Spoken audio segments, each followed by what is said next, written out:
খাদিজা বলতেছে, রাসূলুল্লাহ, আপনার কথা আমার বিশ্বাস হয়, কিন্তু আপনার কাছে যদি আমি কিছু চাই। সঙ্গে সঙ্গে নবী বললেন, নাউজুবিল্লাহ, নাউজুবিল্লাহ, নাউজুবিল্লাহ। তিনবার নবী নাউজুবিল্লাহ বললেন। এই নাউজুবিল্লাহ বলার পেছনে কারণ হলো, ঈমান গ্রহণ করার পরে আল্লাহ ছাড়া অন্য কারো কাছে চাওয়া যাবে। এ কথাটা আসতে বললেন কেন?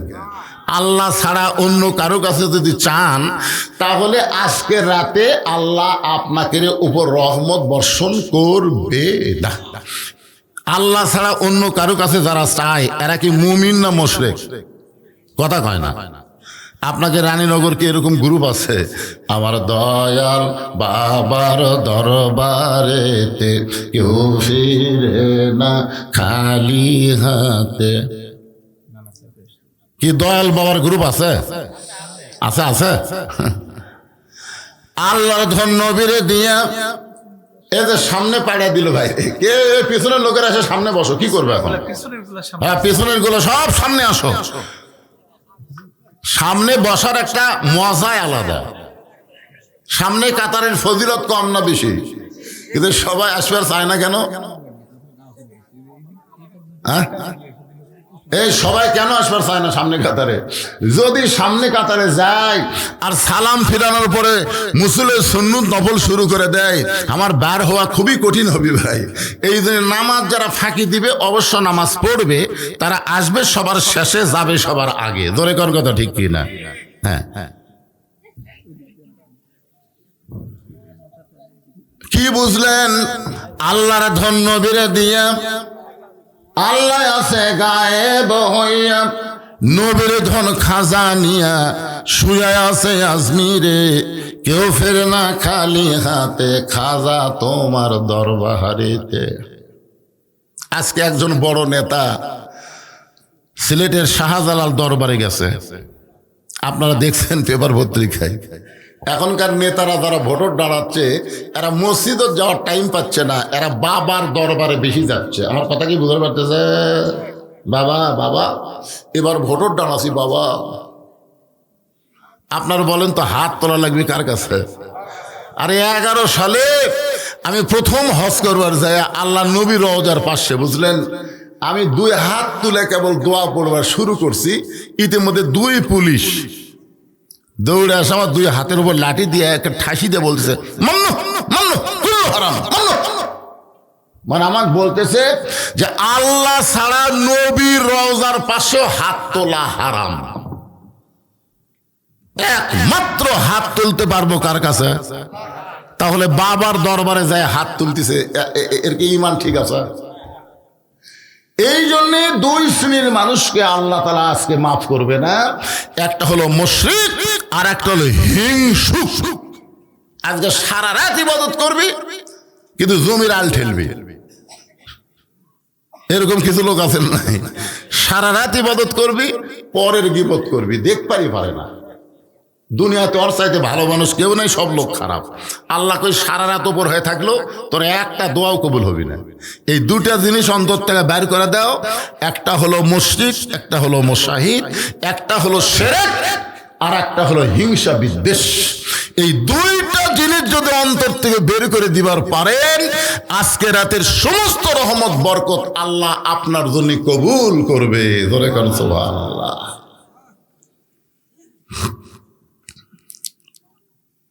একটু মনোযোগ দিয়ে শুনবেন। আল্লাহ রাসূল বললেন, খাদিজা, আল্লাহ ছাড়া অন্য কারো কাছে চাওয়া জায়েজ। খাদিজা বললেন, ইয়া রাসূলুল্লাহ, আমি আপনার কাছে যা চাইবো তা যদি আল্লাহর না থাকে, তাহলে আল্লাহ কেমনে দিবে? আপনারা বলেন তো, আল্লাহর নাই এই কথা বলা যাবে? আল্লাহর সব আছে, তাহলে সূরা ইখলাস আপনারা পড়েননি। সূরা ইখলাস যে সূরা পড়লে, একবার পড়লে 10 পারা কোরআন পড়ার সওয়াব পাওয়া যায়। 3 বার যদি আপনি পড়েন, আল্লাহ খুশি হয়ে আপনাকে 30 পারা কোরআনের সওয়াব দিবে। সেই সূরা ইখলাসের মধ্যে আল্লাহর কি নাই কি আছে সব আল্লাহ বলে দিয়েছেন। আমার সঙ্গে 10 পারা সওয়াবের নিয়তে সবাই পড়েন, কুল হু আল্লাহু আহাদ আল্লাহুস সামাদ লাম ইয়ালিদ ওয়া লাম ইউলাদ ওয়া লাম ইয়াকুল লাহু কুফুয়ান আহাদ। আপনার বলুন তো, এই সূরার মধ্যে আল্লাহর কি নাই? আল্লাহর বউ। এবার আমি যেই বলবো আল্লাহর বউ, আপনারা নাই করতে পারবেন না। আল্লাহর বাপ মা সন্তান, তাহলে অনেক কিছুই তো আল্লাহর নাই। একবার মুসা বলতেছিল, আল্লাহ আমার যা আছে তোমার তা নাই। আল্লাহ বলে, মুসা তোমার এমন কি আছে আমি আল্লাহর নাই? মুসা বলতেছে, আল্লাহ আমার মৃত্যু আছে কিন্তু আপনার মৃত্যু নেই। তার মানে বোঝা গেল অনেক কিছু আল্লাহর নাই। খাদিজা বলে, রাসূলুল্লাহ আমি আপনার কাছে যা চাবো তা যদি আল্লাহর না থাকে তাহলে আল্লাহ কেমনে দিবে? সঙ্গে সঙ্গে নবী চমকে উঠছে, চুম করে বলতেছে, ওগো বিবি আমার আল্লাহর কি নাই যেইটা আমার আছে? খাদিজা বলে, হুজুর মনে করেন আপনার সঙ্গে আমার বিয়া হয়নি, মনে করেন আপনার সঙ্গে আমার বিয়ে হয় নাই, গভীর রাত্রে আমি আল্লাহর কাছে 2 হাত তুলে কাঁদতেছি আর বলতেছি, আল্লাহ খাদিজার পেটে একটা সন্তান দাও, খাদিজার পেটে একটা সন্তান দাও। আপনি বলেন তো আমার পেটে কি আল্লাহ সন্তান দিবে? রাসূল বললেন, আল্লাহ দিবার পারবে কিন্তু দিবে না। আল্লাহ দিবার পারবে কিন্তু দিবে কেন দিবে না? একজনকে আল্লাহ দিছিল, যার নাম হলো মরিয়ম। জোরে বলেন নাম কি? মরিয়মের পেটে আল্লাহ একটা সন্তান দিয়েছিল বাবা ছাড়া। এই সন্তান যখন দুনিয়াতে ভূমিষ্ঠ হলো, আল্লাহর একজন মস্ত বড় নবী জাকারিয়া, যিনি মরিয়মের আপন খালু ছিল, তাকে তারা সন্দেহ করে মারপিট শুরু করে দিল। জাকারিয়া নবী এক সময় বিরক্ত হয়ে বলল, আল্লাহ কাম করলা তুমি, আর পিটন খাচ্ছি আমি। আল্লাহ বলেন, জাকারিয়া শোনো, কিয়ামত পর্যন্ত পুরুষের স্পর্শ ছাড়া নারীর পেটে আর বাচ্চা হবে না। আমি আদম আলাইহিস সালামকে বাপ মা ছাড়া দুনিয়াতে প্রেরণ করলাম, আর ঈসাকে বাবা ছাড়া দুনিয়াতে প্রেরণ করে বুঝাই দিলাম আমি আল্লাহ সব পারি। কিন্তু এখন কিয়ামত পর্যন্ত পুরুষের স্পর্শ ছাড়া কোনো স্বামীর পেটে আর বাচ্চা আসবে? আল্লাহ নবী বললেন, খাদিজা আপনি কি চান একটু স্পষ্ট করে বলেন। খাদিজা বলে, রাসূলুল্লাহ সর্বসাকুল্য আপনার কাছে আমার 3টা চাহিদা। 1 নম্বর চাহিদা হলো গাড়ি হীরার মধ্যে আপনি 3 বছর সাধনা করার পরে আল্লাহ তাআলা কোরআনের 5টা আয়াত আপনার উপর নাজিল করেছে। এই কোরআনের দিকে একটু তাকায় দেখেন ভাই, কোরআন শুধু আমরা ওয়াজ শুনবো না, আল্লাহর কোরআন বাস্তবে বাংলাদেশে আমরা দেখতে চাই। জোরে কোন কথা ঠিক কিনা? এখন আমাদের একটা স্লোগান হবে, সব দেখা হলো শেষ, আগামীতে দেখবো আল্লাহর কোরআনের বাংলাদেশ। না খালি শুনাই যাবেন। আবু জেহেল কি কম শুনেছে নাকি? আপনাকে চাইতে কষ্ট করে শুনছে, আপনার তো বসে শুনতেছেন, ওই ডাঁড়িয়া ডাঁড়িয়া শুনেছে জানেন। সারা রাত কোরআন তেলাওয়াত শুনেন, সকালবেলা আবু জেহেল মুখ ফসকে বলে ফেলেছে, এত সুন্দর কোরআনের বাণী রাতটা কোন দিক দিয়ে গেল আমি বুঝবারই পারিনি। আবু সুফিয়ান বলে, নেতা যেই কোরআন শুনতে সারা রাত কোন দিক দিয়ে যায় বোঝা যায় না, সেই কোরআন ধরলে অসুবিধা কি? শুনলেই যদি এত মজা হয় তাহলে কোরআন ধরাতে অসুবিধা কি? আবু জেহেল বলতেছে, এই কোরআনকে যদি গ্রহণ করি তাহলে আমার ভুয়া নেতৃত্ব চলবে না, কারণ আসল নেতা হয়ে যাবে আব্দুল্লাহর এতিম পোলা। আমাদের বাংলাদেশে ভুয়া নেতৃত্ব আছে না নাই? এই জোরে কোন আছে না নাই? কে ভাই এই সামনে জায়গা ফাঁকা তুলেন কে আপনারা? এই যে মুরব্বী উঠে আসে বসে, একটু 2 চুপিয়ালা হুজুর তোমাকে চোখে পড়ে না? দেখছেন একটা মুরব্বী মানুষ,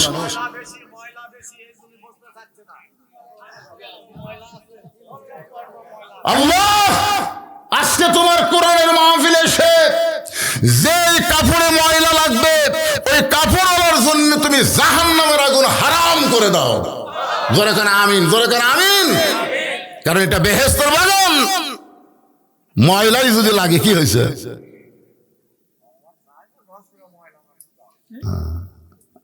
আজকের রাত হলো নাজাতের রাত, মুক্তির রাত। সুবহানাল্লাহ না কেন? কি রাত পাচ্ছেন? এতক্ষণ বাড়িতে থাকলে তো লাখ টাকা ঘুম পাড়তেছে। কিন্তু আল্লাহ এই জান্নাতের বাগান আপনাদের কবুল করেছে। আপনারা ভাগ্যবান, আপনারা ভাগ্যবান মানুষ বলেই এটা ভাগ্যের রাত। আল্লাহ আপনাদের ভাগ্যের দরজা খুলে দিয়েছে। সুবহানাল্লাহ বলেন না কেন? যেই কথা বলতেছে একটু মনোযোগ দিয়ে শোনেন। আমার মায়েরা টেনশন করতেছে, মা কোনো চিন্তা নাই। উম্মে সালমার মধ্যে এমন কি গুণ আছে যে গুণের কারণে আল্লাহ নবী 3টা শর্ত পুরা করে হলো বিয়ে করবেই? তাহলে বোঝা গেল উম্মে সালমার মধ্যে কিছু আছে। জোরে করে আছে না নাই? নবী নিজেই বিয়ে পাগলা আছে, ঘটক পাঠাছে, ঘটক ফেরত দিছে, আবার নবী নিজেই গেছে। নিজে যাওয়ার পরে উম্মে সালমা বলতেছে আপনার সাথে বিয়ে বসবো না। আল্লাহ রাসূল বললেন আমি তোমাকে বিবাহ করবই। উম্মে সালমা বলতেছে আমাকে বিয়ে করতে গেলে আমার 3টা শর্ত পুরা করে বিয়ে করা লাগবে।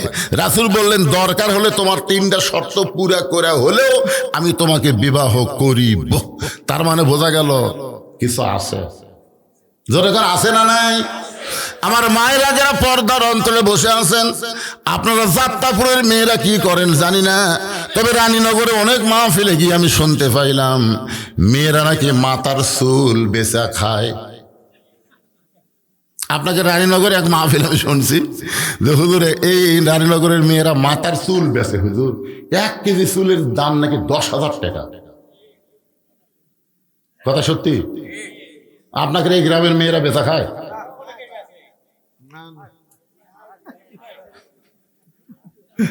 আমার ভাই বলতে না না নিজের গ্রামে দুর্নাম করবে। আপনি থাকেন না তো বুঝবেন কি? শোনেন না, মেয়েদের মাথার চুল লাগে ছাড়া শুধু একজন ব্যক্তি দেখতে পারবে, সেই ব্যক্তি হলো তার স্বামী। হুন্না লিবাসুল্লাকুম ওয়া আনতুম লিবাসুল্লাহুন্না। স্বামী ছাড়া মেয়েদের মাথার চুল লাড়া ছাড়া কেউ দেখতে পারবি না। বাপও মেয়ে যদি বড় হয়, বাপও মেয়ের চুল লাড়া ছাড়া দেখতে পারবে না। আর কতগুলো বাপ বেটাক বিয়ে করবার যায়, বেটার বিয়ে হবি কি হবি না তার আগেই চুল লাড়ে। চুল লাড়ে, দেখি তো মা তোমার চুল, দেখি তো মা এটা তোর কোন পক্ষের মারে, দেখি তো মা তোমার হাত, দেখি তো মা এরকম হাত নিয়ে টিপে টিপে সারা টিপে টিপে বুড়ে লুচ্চা হয়ে গেছে। 19টা মেয়ে দেখছে, বিয়ে করাচ্ছে না। কে রে এতগুলো মেয়ে দেখা লাগবে কেন? আমার মায়েরা শোনেন, ভাই বোন যদি যুবতী হয়, ভাইও বোনের মাথার চুল লাড়তে পারবে না। শুধু একজনে মাথার চুল লাড়ে চেড়ে দেখতে পারে, সে হলো তার স্বামী। ধরে কোন সে কে? মেয়েরা দুনিয়াতে বিদায় নিয়ে গেলে পুরুষের চাইতে 2টা কাপড় বেশি দেওয়া লাগে। পুরুষের মতোই মেয়েদেরকে 3 কাপড় পরান লাগে, আর 2টা কাপড় 2 জায়গায় বান্ধা লাগে। একটা হলো মাথা বান, একটা হলো সিনা বান। আপনি বলেন তো, মরার পরে যে মেয়ের মাথা বান্ধা ফরজ হয়ে যায়, জীবিত অবস্থায় সেই মেয়ের মাথার চুল বেচা কি? আমার মায়েরা খালি শুনতেছে আর চিন্তা করতেছে, এটা মনে হয় কি হুজুরের কানত দিছে। আমার মায়েরা শোনেন, উম্মে সালমার মধ্যে এমন কি গুণ আছে যেই গুণ থাকার কারণে নবী শর্ত পুরো করে হলেও তাকে বিবাহ করবে। একটু ধৈর্য নিয়ে বসেন মা।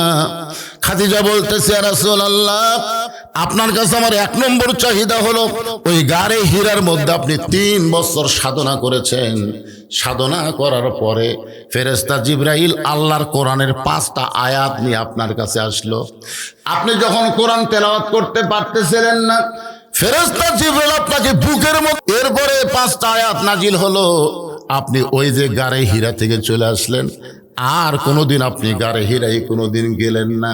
ওগো নবী, আমি খেয়াল করে দেখেছি আপনি যেই জুব্বা পরা অবস্থায় ফেরেশতা জিবরাইল আপনাকে কোলাকুলি করলো, আপনার উপর কোরআনের 5টা আয়াত আল্লাহ নাজিল করলো, ওই জুব্বাটা আপনি যত্ন করে রাইখা দিয়েছেন। আমি মাঝে মাঝে খাদিজা তাকায় দেখি আপনি জুব্বাটা বের করেন, জুব্বাই সুমা খান, আবার জুব্বা যত্ন করে রাইখা দেন। আমার বড় লোক, আমি খাদিজা যখন মরে যাব ওই জুব্বাটা আমার কাফনের কাপড় হিসাবে দিয়া দিবে।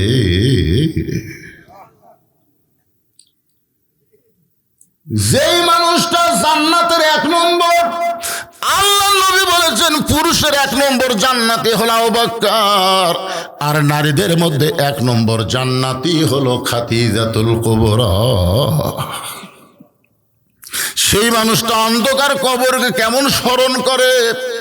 ওগো আল্লাহর নবী, আমার 2 নম্বর চাহিদা হলো আমি খাদিজা মরে যাওয়ার পর আমার দেহখানা আপনি নিজের 2 হাত দিয়ে কবরের মধ্যে নামাই দিবেন। আমার এই দেহটা আপনি নিজেই 2 হাতে ধরে আস্তে করে কবরের ঘরে নামায় দিবেন। আমার 3 নম্বর চাহিদা হলো কবরে মাটি দেওয়ার পরে সবাই যখন কবর ছেড়ে চলে যাবে, এমন সময় আল্লাহ 2টা ফেরেশতা কবরে পাঠায় দিবে। ফেরেশতা আসিয়া যখন জিজ্ঞাসা করিবে, দিন কি তোমার মাবুদকে, বা তখন কি বলিবে। এই গান গাইলে গুনাহ হবে? তাহলে যুবকেরা সবাই আমার সঙ্গে একটু চর্চা করো। ফেরেশতা আসিয়া যখন জিজ্ঞাসা করিবে, দিন কি তোমার মাবুদকে, বা তখন কি বলিবে। আল্লাহ বিনে নাই রে মাবুদ, সবাই বলেন আল্লাহ বিনে নাই রে মাবুদ, জবানে তাই বলো রে বলো মুখে, আল্লাহ রাসূল সবে বলো। খাদিজা বলতেছে, ইয়া রাসূলুল্লাহ, মুনকির নাকির আমাকে 2-3টা প্রশ্ন করবে, আমি প্রশ্নের উত্তর দিবার পারবো কি পারবো না এই সাহস আমার হচ্ছে না। ওগো আল্লাহর নবী, আমাকে ওয়াদা দিয়ে দেন মুনকির নাকিরের 3টা প্রশ্নের উত্তর আপনাকে আমার পক্ষ থেকে দেওয়া লাগবে। সঙ্গে সঙ্গে আল্লাহ নবী খাদিজাকে বুকের মধ্যে নিয়ে, নবীর চোখ দিয়ে দর দর করে পানি পড়তেছে।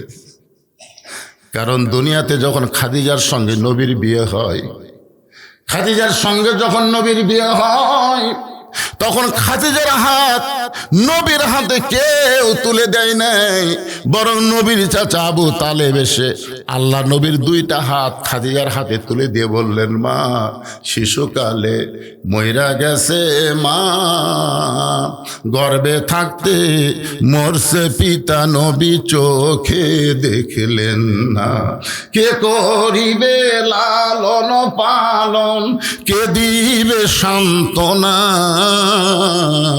এই দুনিয়ার এতিম নবী ছিলেন একজনা। খাদিজা শুধু নবীর বউ ছিলেন না, আল্লাহ নবীকে লালন পালন করেছেন। সেই খাদিজা যখন বলতেছে, ইয়া রাসূলুল্লাহ, আমি যখন মরে যাব আমার 3টা চাওয়া আপনাকে পুরা করা লাগবে। নবীর চোখ দিয়ে দর দর করে পানি পড়তেছে। আল্লাহ নবী খাদিজাকে বুকের মধ্যে নিয়ে বললেন, খাদিজা, ওই আল্লাহর শপথ করে বলতেছি, আমার আগে যদি আপনার মৃত্যু হয় তাহলে আপনার 3টা চাওয়াই আমি পুরা করব ইনশাআল্লাহ। এখানে কিন্তু নবী একটা মারাত্মক কথা বলেছেন। নবী বলেছেন, আমার আগে যদি আপনার কথার দ্বারা বোঝা গেল কে কখন মরবে, এটা আল্লাহর নবীও জানে না। ঠিক কথাটা বলেন না কেন? আবাদ পুকুরে 2 বন্ধু ঝগড়া লাগে, বলতেছে, আমাকে চিনিস, আমাকে চিনিস, খালি বগুড়ার থেকে ঘুরে আসা তো সাইজ কর্ম রে, এখন বার হুসি খালি ঘুরে আসে। আপনারা বলেন তো, আবাদ পুকুর থেকে পালসার মোটরসাইকেলে ওই বগুড়া যাচ্ছে, বগুড়া থেকে ঘুরে আসা সাইজ করবি, আর ঘুরে আসার টাইম আসা, কি হিম্মত। আমাকে চিনিস, আমাকে চিনিস, খালি সামনে আমার দল ক্ষমতার গেলে তো যে বলবে আমার দল ক্ষমতায় যাবে, আজকে রাত্রে আল্লাহ তার কোনো দোয়া কবুল করবে না। কারণ কোনো দল ক্ষমতায় যাবে না, সব সময় ক্ষমতায় আমার আল্লাহই থাকবে। ধরে কোন কথা ঠিক কি না?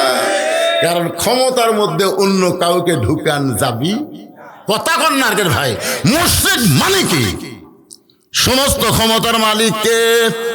আল্লাহ কোরআনে বললেন, তাবারাকাল্লাযী বিয়াদিহিল মুলক ওয়া হুয়া আলা কুল্লি শাইইন কাদির।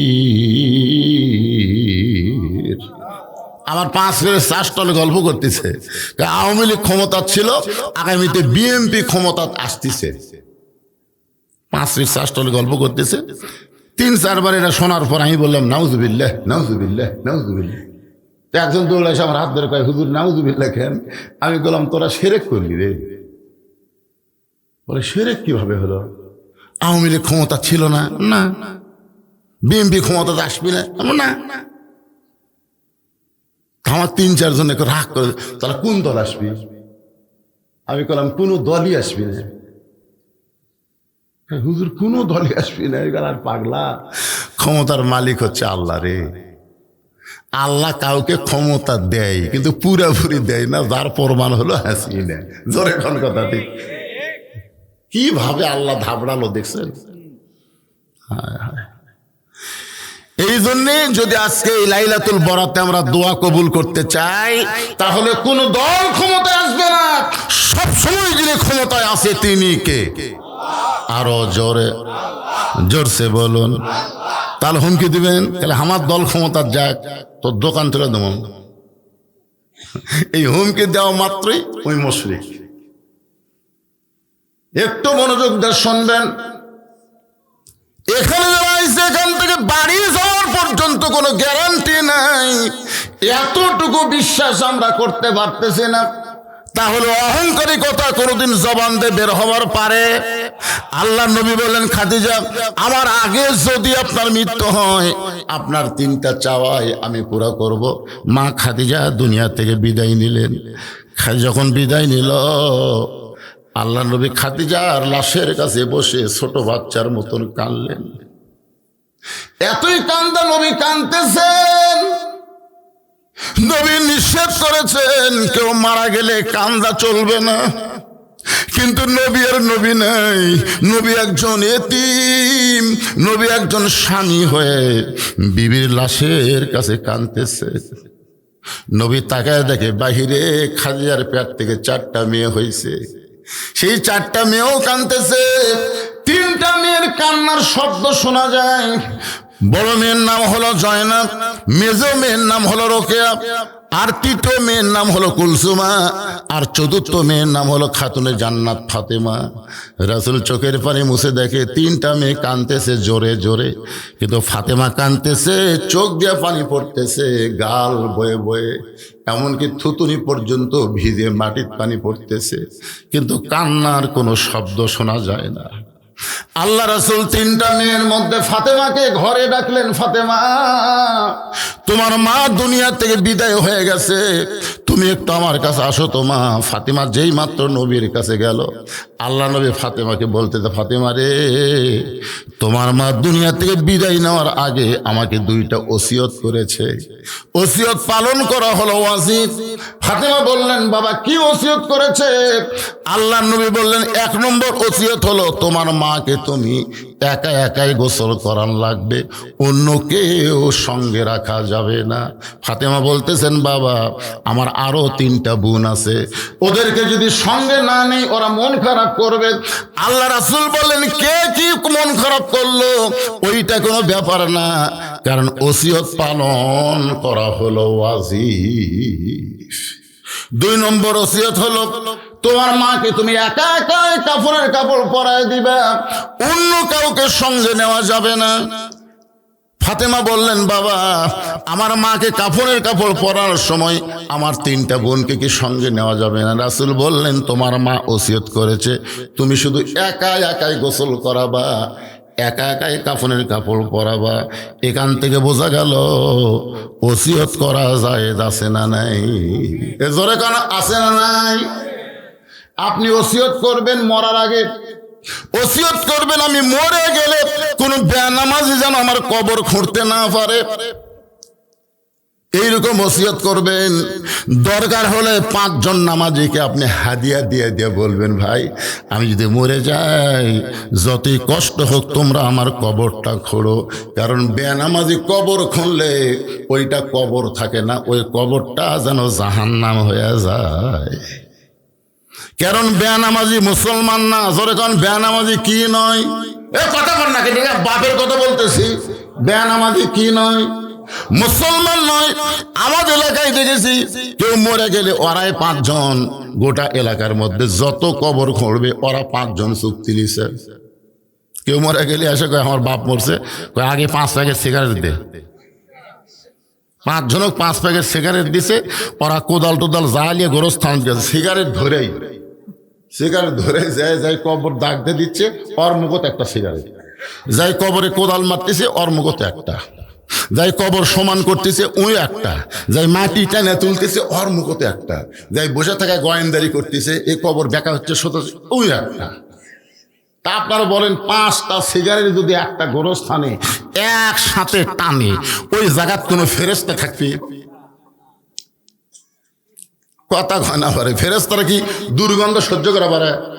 তো গোরস্থানে সব ফেরেশতা রাস্তার যা খাড়া আছে। আল্লাহ বলতে চাই ফেরেশতাই গোরস্থান বাদ রাস্তার কেন?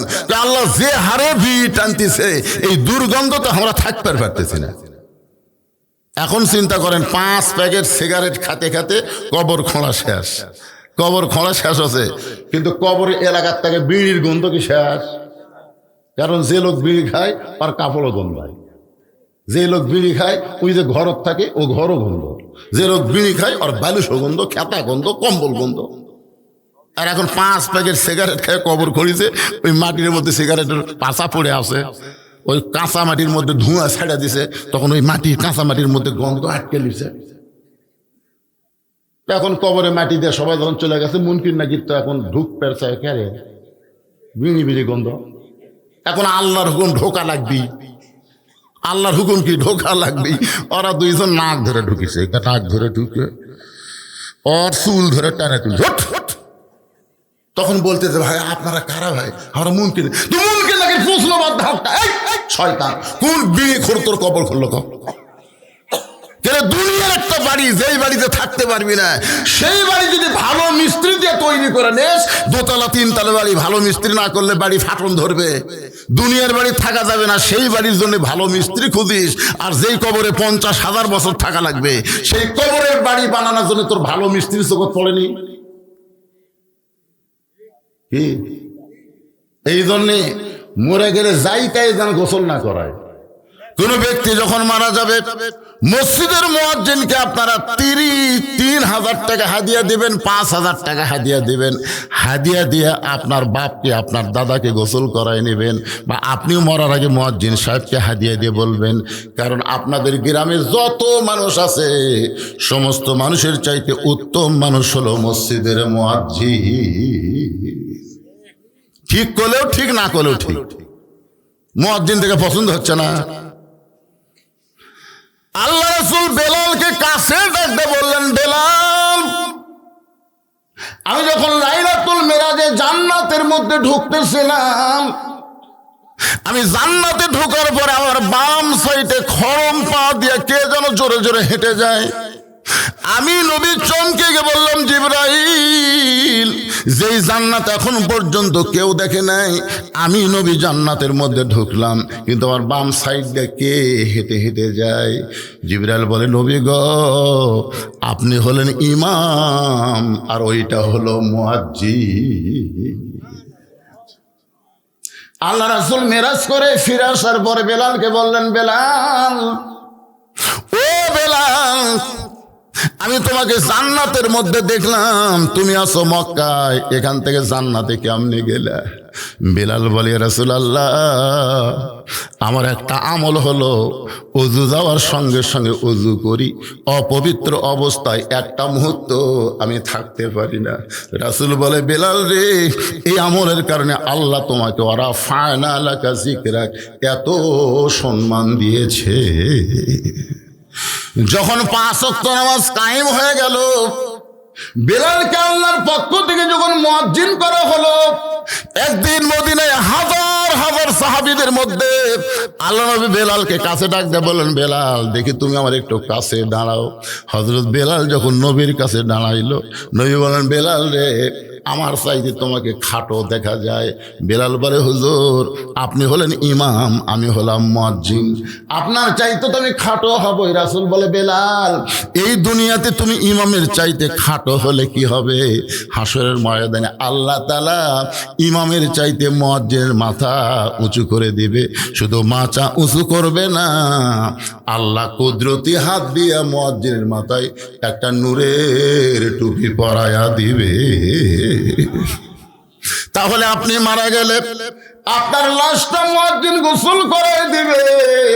আপনার 14 গোষ্ঠীর মধ্যে যদি কোনো আলেম না থাকে, তাহলে মসজিদের ইমামকে আপনি বলবেন, হুজুর আমার জানাজার নামাজটা আপনি পড়াবেন।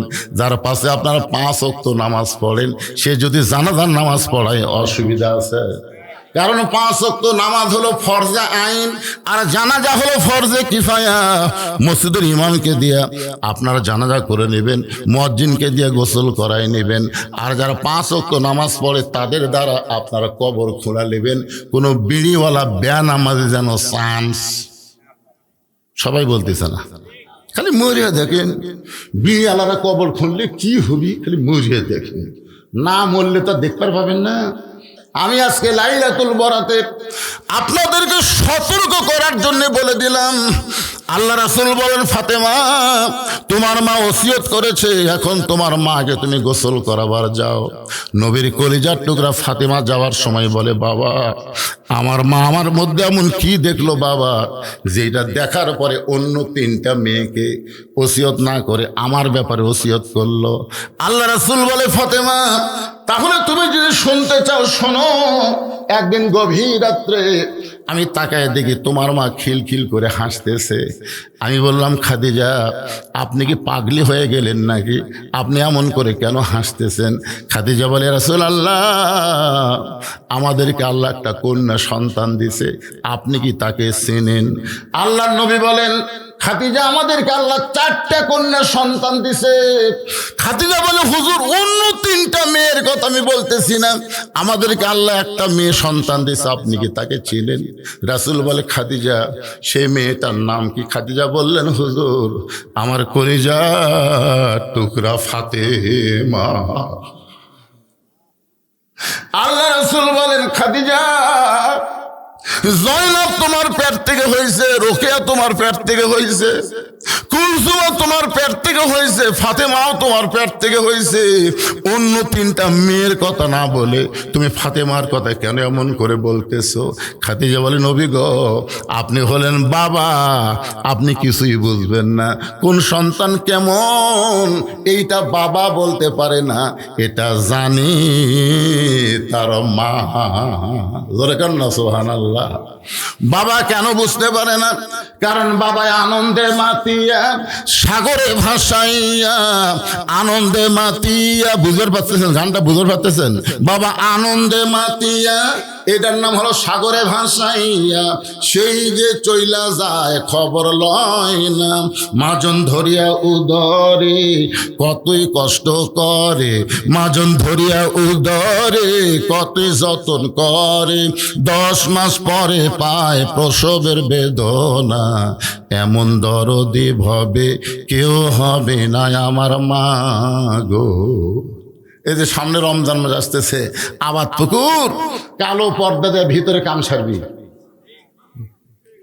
আমাকে এক ছেলে কয়, হুজুর 11 মাস আমার খিদা কম, কিন্তু রোজার চাঁদ উঠলে এতই খিদা লাগে।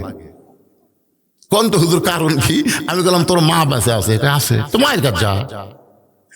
তো আর মাও কেমনে জানবে? আরে পাগল তুই এমন কেন হলি, এটা আমি হুজুর জানি না, তো তোর মাও জানো। ওই যাই মা জিজ্ঞেস করছে, মা আমার 11 মাস খিদা কম, রোজার মাসে এত খিদা বেশি কেন? মা বলতেছে, এই সর্বনাশ করছে তোর দাদি। তুই যখন পেটের মধ্যে ছিলি রমজান মাসে, তোর দাদি আমাকে কইছে, বৌমা খবরদার এবার রোজা থাকতে পারবা না, রোজা থাকলে পেটের বাচ্চা শুকে যাবে। তাহলে তোর দাদির কথা মতো রোজা না থাকে আমিও খাসি, তুই পেটের মধ্যে খাসু রে।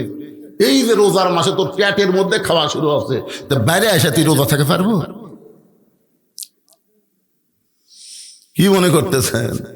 পেটে বাচ্চা নিয়ে মা যদি রুকুর থেকে মা যখন সেজদায় যায় পেটের মধ্যে বাচ্চা দোমড় খায়, 4 মাসের 5 মাসের বাচ্চা পেটের মধ্যে দোমড় খায়। ফেরেশতা বলে আল্লাহ দেখো তোমার বান্দি নামাজ পড়তেছে, পেটের বাচ্চার কষ্ট হয় না। আল্লাহ বলে তোরা সাক্ষী থাক, যেই মা পেটে বাচ্চা নিয়ে নামাজ পড়তেছে, মা শুধু একা নামাজ পড়তেছে না, পেটের বাচ্চাকেও নামাজি বানায়া দিচ্ছে। কি মনে করতেছে? এই যে ঘুরতেছে, খাড়া হয়ে আছে, এমনি এমনি জায়গা নেই হুজুর, জায়গা করবেন। আবার এ বছর আসনা শেষ হতে আগামী বছর দাওয়াত দিতেছে, একই জায়গা করবি, জায়গা বাড়াবি না। এ বছর 6 বরাত দিকে লোক কম, আগামী বছর আর 6 বরাত হবি না। আমার কান ধরে আমি তওবা করছি, এই সবে বরাত বুঝবো কি করে ভাই? 1 বছর আগে দাওয়াত দেয়। এটা যদি বাংলা ইংরেজি হয় তারিখ ঠিক হয়, কিন্তু আরবি তারিখ প্রতি বছর 10-11 দিন কম বেশি হয়। হয় কি হয় না? কোন হয় কি হয় না? অনেকে আমার ভাইকে বলছে যে হুজুর আক্কেল নাই, হুজুর 6 বরাতের দিন দাওয়াত দিল। কে রে পাগলা, 1 বছর আগে দাওয়াত দিল, হুজুর কি করে আক্কেল পাবি রে? আজকে রাতে মাহফিল হয়ে কি খারাপ হচ্ছে? পবিত্র রাত, আপনারা বুঝতেছেন 2 শ্রেণীর মানুষকে আল্লাহ শুধু মাফ করবে না, তাছাড়া সব মানুষকে, মুসলমান মুমিনকে আল্লাহ মাফ করবে।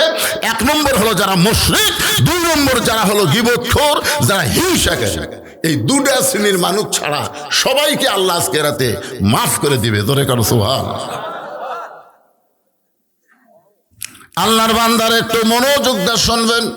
আমার মায়েরা যারা পর্দার অন্তরে ওরাখানে চিন্তা করতেছে উম্মে সালমার সঙ্গে নবীর বিয়া কখন হবে, সত্য পুরা করে। কি গুণ মা, আজকে সেই গুণের ওয়াজ আপনাদেরকে শোনা লাগবে। মায়ের একটু মনোযোগ দিয়ে বসবেন। খাদিজা বলতেছে ইয়া রাসূলুল্লাহ, ওই জয়নাব যখন আমার পেটের মধ্যে ছিল তখন আমার পেটের বড় হয়ে গেছিল, পেটের ওজনও পর্যন্ত বেড়ে গেছিল। এই জয়নাব বড় মেয়ে যখন প্রসব হলো, আমি খাদিজা তখন প্রসব ব্যথায় বেহুশ হয়ে গেছিলাম। আমার দ্বিতীয় মেয়ে রোকেয়া যখন আমার পেটের মধ্যে আসলো, আমার পেট উঁচু হয়েছিল, পেটের ওজন বেড়ে গেছিল।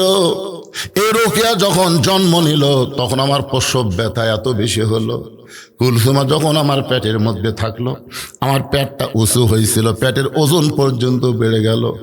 আমার কুলসুমা যখন দুনিয়াতে ভূমিষ্ঠ হইল, আমি শুধু প্রসব ব্যথা পাইনি গো নবী, রক্ত পর্যন্ত আমার ঝরেছে। কিন্তু আল্লাহর শপথ করে বলতেছি, আমার কলিজার টুকরা ফাতেমা যখন আমার পেটের মধ্যে আসলো, আমার পেট উঁচু হয়েছিল কিন্তু পেটের মধ্যে কোনো ওজন পাই নাই। ওই ফাতেমা যখন দুনিয়া ভূমিষ্ঠ হইল, আমি কোনো প্রসব ব্যথা বুঝতে পারি নাই। আমার ফাতেমার জন্য কোনো ধাত্রী লাগে নাই, একা একা ফাতেমা দুনিয়াতে আসলো। আমি মা হইয়া তাকায় দেখি ফাতেমা তার 2টা হাত নিজের ইজ্জতের উপর দিয়া দুনিয়াতে ভূমিষ্ঠ হইল। আমি মা হইয়াও কোনোদিন ফাতেমার ইজ্জত 2 চোখে দেখতে পারি নাই। আমার তখন থেকে বিশ্বাস, এই ফাতেমা সাধারণ কোনো মেয়ে না। ওই ফাতেমা যদি আমারে গোসল করাইয়া দেয়, ফাতেমা যদি আমাকে কাফনের কাপড় পরাইয়া দেয়, ওই পবিত্র হাতের পরশ যদি খাদিজার দেহের মধ্যে থাকে, আর যাই হোক কবরের আযাব আল্লাহ আমাকে কম দিবে। সর্বপ্রথম ঈমান গ্রহণ করেছে, জান্নাতের 1 নম্বর মহিলা হওয়ার পরেও কবরকে নিয়ে এত টেনশন, এত চিন্তা করতেছে। নবীর মেয়ে ফাতেমা এবার মাকে গোসল করার জন্য ঘরের মধ্যে ঢুকলেন। মা খাদিজারে নিজের মেয়ে গোসল করায়া দিয়া যখন আল্লাহর নবীর কাছে এসে বললেন, বাবা মাকে গোসল করায়া দিয়েছি, এখন মাকে কাফনের কাপড় পরাতে হবে। আল্লাহ নবী আস্তে করে গিয়া ওই যত্ন করে রাখা জুব্বাটা বের করে এনে ফাতেমার হাতে দিয়ে বললেন, মা এই জুব্বাটাই তোমার মাকে কাফনের কাপড় হিসাবে পরায়া দাও। ফাতেমা চোখের পানি বের করে বলে, বাবা মক্কার দোকানে কি নতুন কোনো কাপড় নাই? নতুন কোনো কাপড় না দিয়া এই পুরাতন জুব্বা কেন দিচ্ছেন বাবা? আমি শুনেছি আমার মায়ের মুখে, আমার মা যখন মক্কার সব চাইতে ধনবতী রমণী ছিল, আপনি তখন ছিলেন মক্কার সব চাইতে গরিব। আপনি অনাথ ছিলেন, আপনি এতিম ছিলেন, আমার মাকে আপনি ধনী রমণীকে বিয়ে করলেন, আমার মায়ের যত সম্পদ ছিল সব আল্লাহ রাস্তায় দান করে দিল। এরপরেও কি বাবা আপনি মক্কার দোকান থেকে নতুন কোনো কাপড় দিবার পারলেন না? এই পুরাতন জুব্বা কেন দিচ্ছেন বাবা? মা মরে যাওয়ার সঙ্গে সঙ্গে মায়ের প্রতি কি আপনার দয়া কমে গেল? আল্লাহ রাসূল বলে, ফাতেমা রে, এই জুব্বা আমি তোমার মাকে দিচ্ছি না মা, এই জুব্বা আমি তোমার মাকে দিচ্ছি না, বরং তোমার মা এই জুব্বা আমার কাছে চাইছে। এই জুব্বা দুনিয়ার সাধারণ কোনো জুব্বা নয় ফাতেমা, এই জুব্বার সাথে আল্লাহর কোরআনের সম্পর্ক রয়েছে। আপনারা বলেন তো, যার সাথে আল্লাহর কোরআনের সম্পর্ক থাকে তার দাম বাড়ে না কমে? আরো জোরে বলেন, বাড়ে না কমে? আগামী 12 তারিখে আমাদের বাংলাদেশে একটা নির্বাচন হবে। মানুষের আইন দিয়া আল্লাহর কোরআন দিয়ে একটা খেলা শুরু হবে। সেই খেলায় আমরা যদি কোরআনের সঙ্গে থাকতে পারি তাহলে আল্লাহ দুনিয়াতে আমাদের দাম বেড়ে দিবে, আখিরাতেও আমাদের দাম বাড়াবে। কারা কারা আল্লাহর কোরআনের সঙ্গে সম্পর্ক করতে চান দুইটা হাত তুলে আমার আল্লাহরে দেখান। লিল্লাহি হাত নামান। এখানে অনেকে চিন্তা করতে, হুজুর আমি বিএমপি করি, আমি আওয়ামী লীগ করি, আমি এই করি, আমি সেই করি। বিএমপির ভাইয়ের আপনারা জানেন না, বিএমপির যিনি প্রতিষ্ঠাতা তিনাকে যখন হত্যা করা হলো ওই চিটাঙ্গের সার্কিট হাউসে, হত্যা করার পরে আপনারা অনেকেই জানেন না তার কাছে একটা ব্রিফকেস পড়েছিল। সবাই মনে করেছিল ব্রিফকেসের মধ্যে অনেক ডলার আছে, অস্ত্রপাতি থাকতে পারে, ব্যাংকের চেক থাকতে পারে, না জানি কি অমূল্য সম্পদ আছে দুনিয়াবি। এইটা মনে করে চিটাগাঙ্গে ব্রিফকেস খোলে নাই। ওই ব্রিফকেস ঢাকায় নিয়ে এসে যখন খুললো, গোটা ব্রিফকেস খুলে দেখা গেল দুইটা মাত্র জিনিস, একটা হলো জায়নামাজ আর একটা হলো আল্লাহর কোরআন। একটা হলো জায়নামাজ, একটা হলো কোরআন। শহীদ প্রেসিডেন্ট জিয়াউর রহমান যে কত বড় আল্লাহর ওলি ছিল, তিনি ধর্ম নিরপেক্ষতাকে কবর দিয়া বিসমিল্লাহির রহমান রহিম দিয়া সংবিধানের শুরু করলো।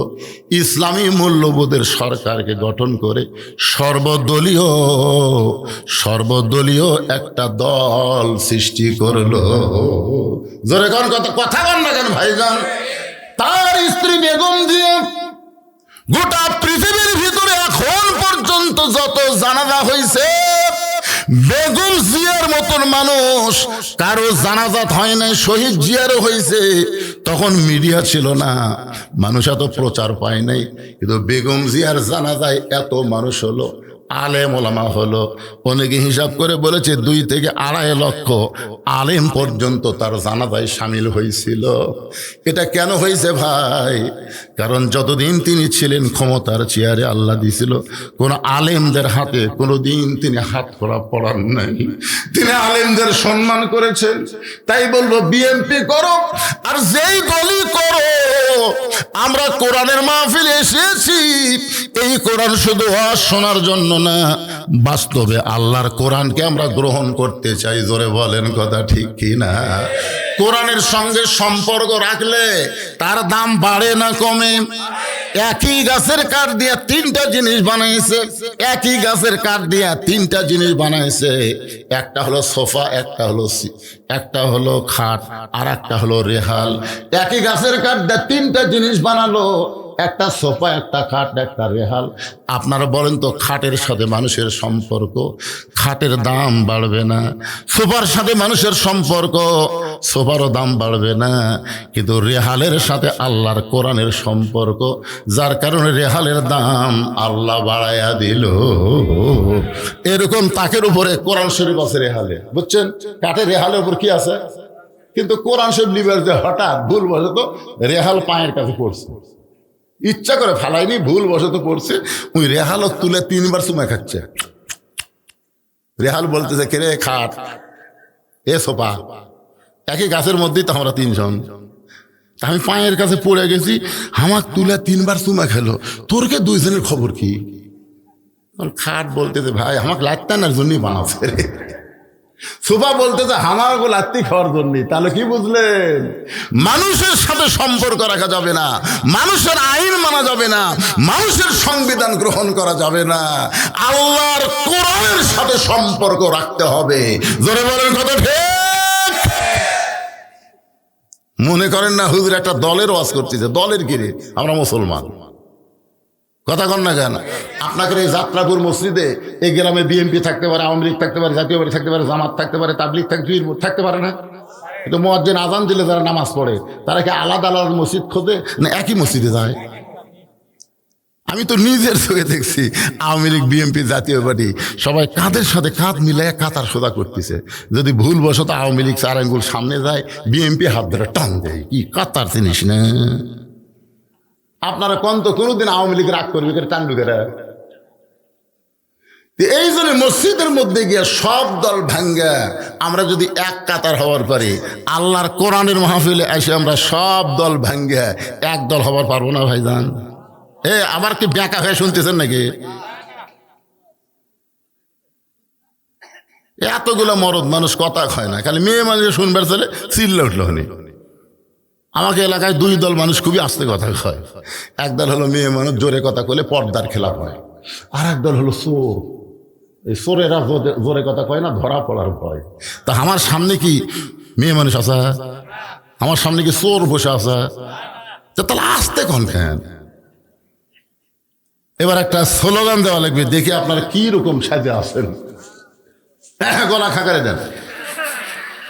আগে স্লোগান দেওয়ার আগে আয়াতটা তেলাওয়াত করব, বুঝছেন? আয়াত ছাড়া আবার স্লোগান দিলে কেউ হুজুর এটা পালো কুটি।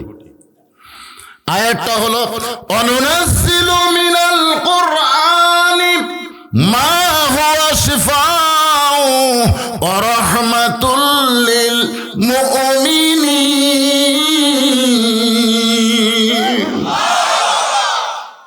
এর এখন বাংলা স্লোগান হলো সব সমস্যার সমাধান আপনার বলবেন দিতে পারে আল কোরআন।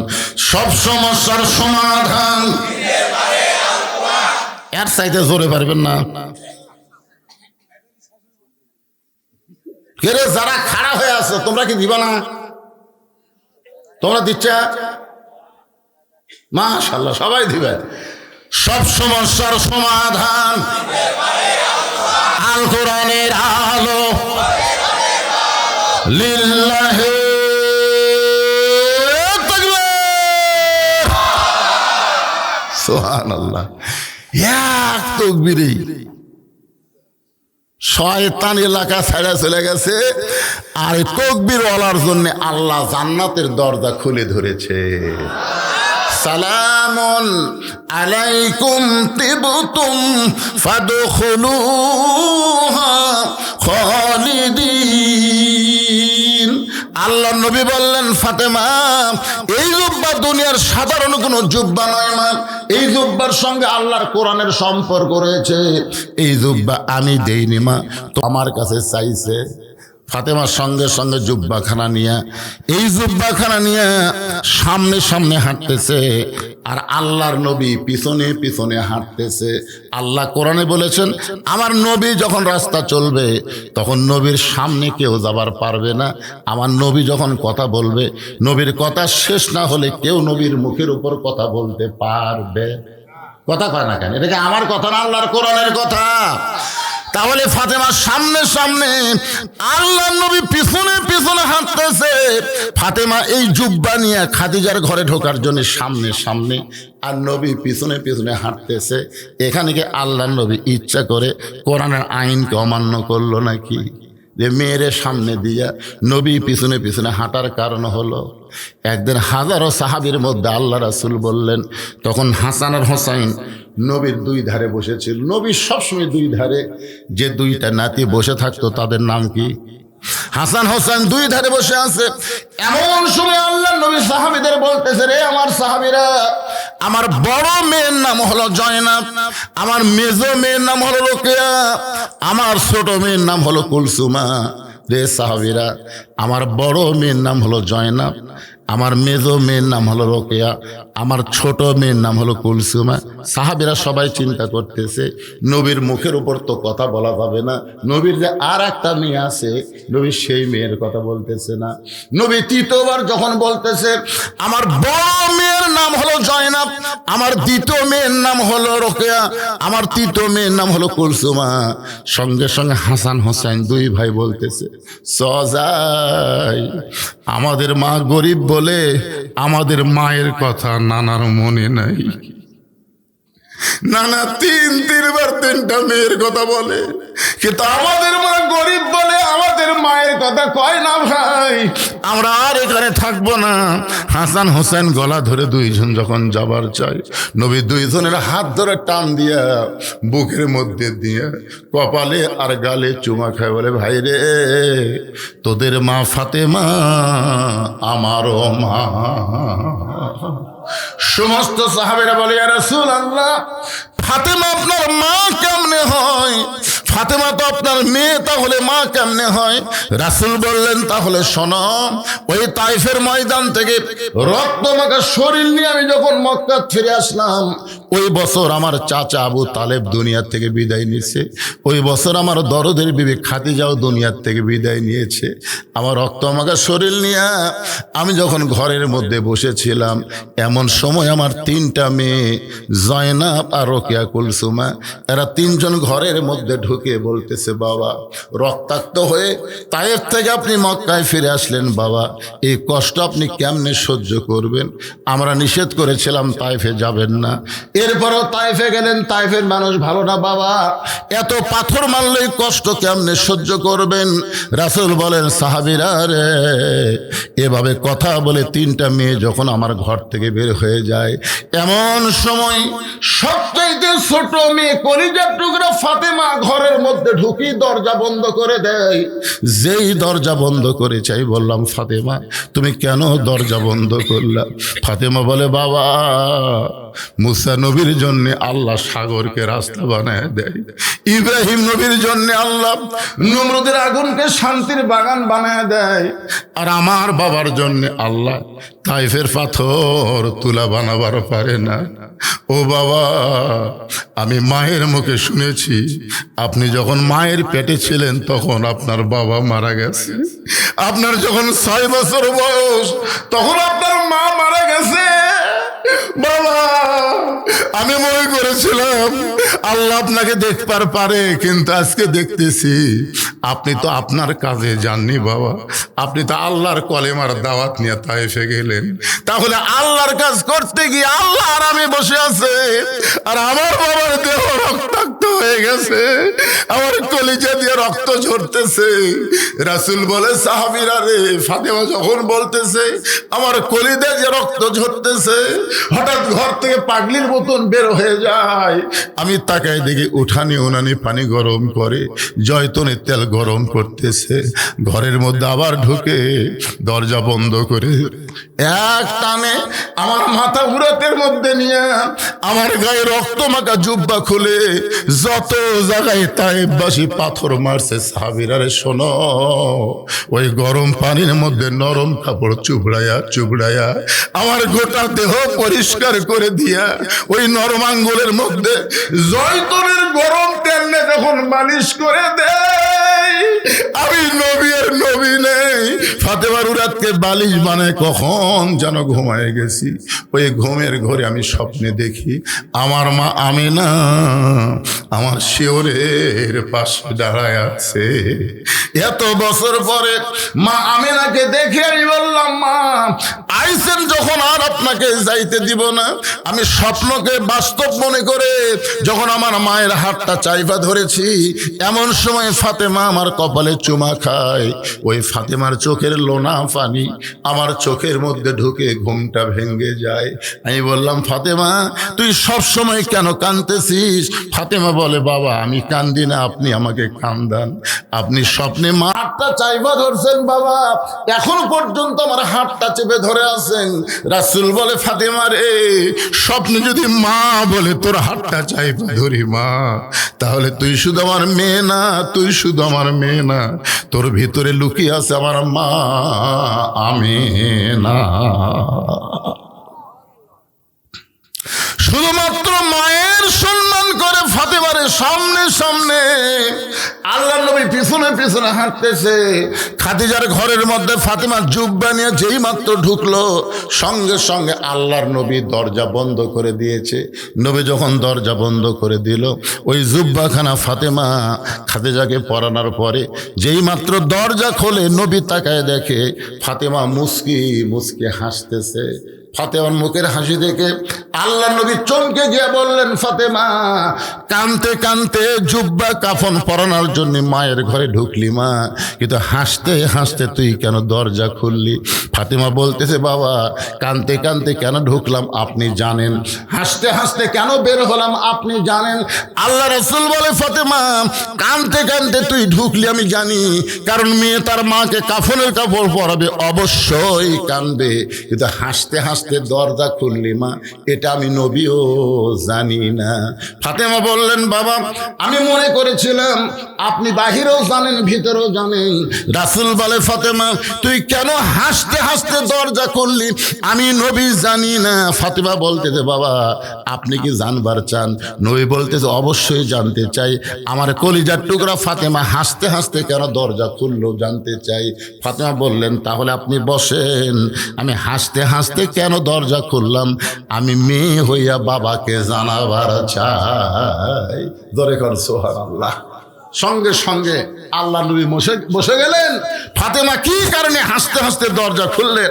আল্লাহর নবী দেয়, ব্যবসার মধ্যে বরকত দেয়, হায়াতের মধ্যে বরকত দেয়। সকলে বলে আল্লাহুম্মা আমিন।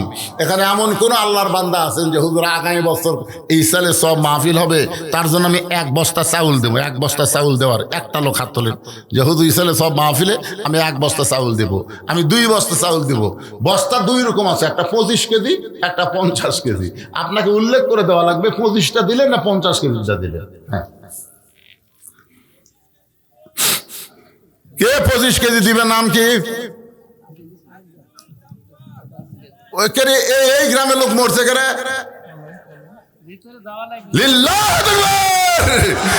আজিজুল ইসলাম দামুয়া থেকে এসে 25 কেজির 1 বস্তা ধরে বলেন মারহাবা লিল্লাহি তাকবীর।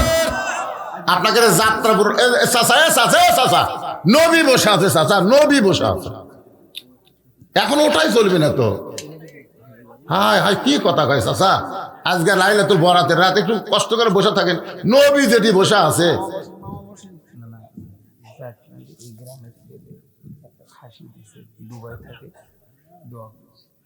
মুরব্বী চাচা, এই যে চাচা, চাচা মন খারাপ, পেশাব লাগছে নাকি?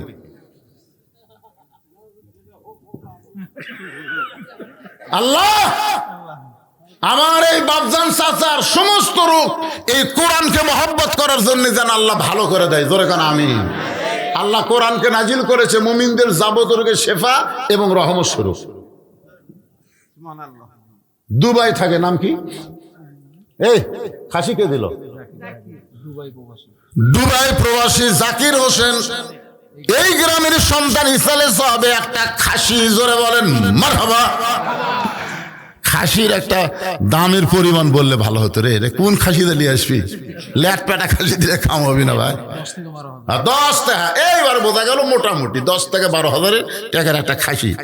কি খুশি না বেজার? হ্যাঁ, মান্নান বন তৈরের আব্দুল মান্নান 500 টাকা দান করবে। আল্লাহ মান্নানের দানকে আল্লাহ দিয়ে দিছে।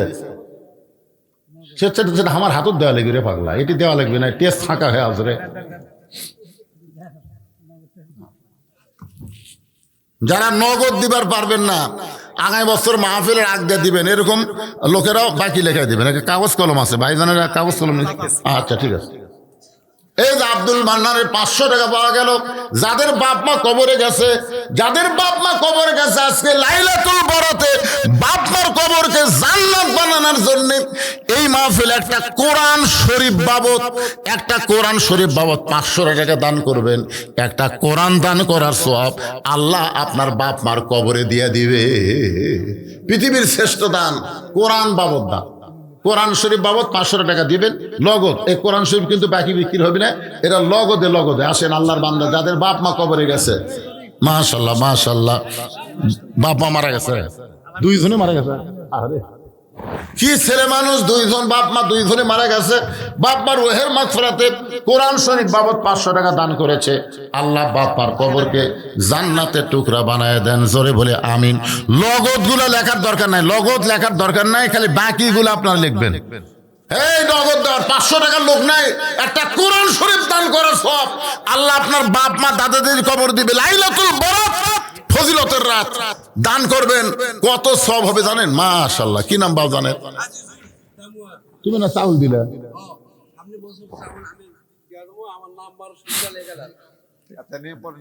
আচ্ছা ঠিক আছে, আইজুল দামু, আইজুল একটা থাকলে সমস্যা নাই, 2টা হলে বিপদ। এই জন্য আইজুলের বাপের নামটা লিখলেই ভালো হবে। দেখছেন খালি চাউল দেয়নি রে, বাপ মারা গেছে, বাবার রুহের মাগফিরাতে কোরআন শরীফ বাবদ 500 টাকা দান করেছে। আল্লাহ দানকে কবুল করেন, বাবা কবরকে জান্নাতের টুকরা বানায় দেন, আল্লাহুম্মা আমিন। আপনার চেতেন না কেন ভাইরে? ওঠেন না কেন?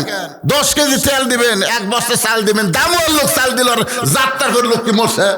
দেখে যে যাত্রাপুরের কারা কারা আছে হাত তোলেন তো দেখে। যাত্রাপুর রে, এই গ্রামের যাত্রাপুরের একটাও মনে হাত তোল লাগে রে।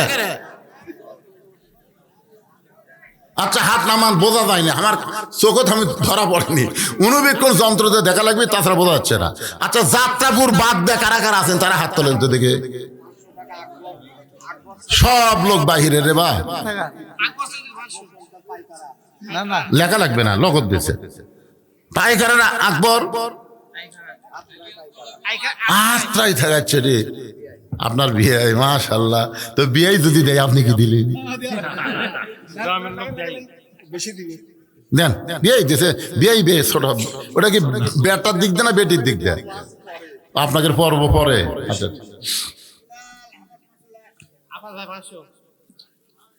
দেখছেন, আত্রায়ের বিয়ে এসে কোরআন শরীফ বাবদ 500 টাকা নগদে দান করেছে। পিছনে হাটে কেড়ে, এখন হাটে কেড়ে রাস্তা বন্ধ করে দাও তো। এই ছেলে যারা দাঁড়ায় আছো, একটা লোক যেন কারোর যাবার না পারে। নবী বসে আছে,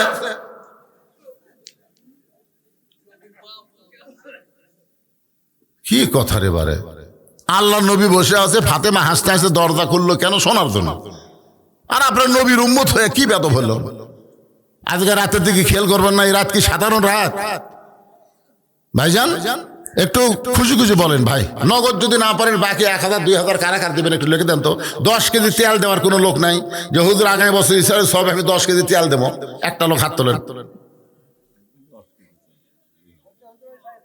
কোন সাইটে দেওয়া? নাম কি ময়না? নাম কি কো?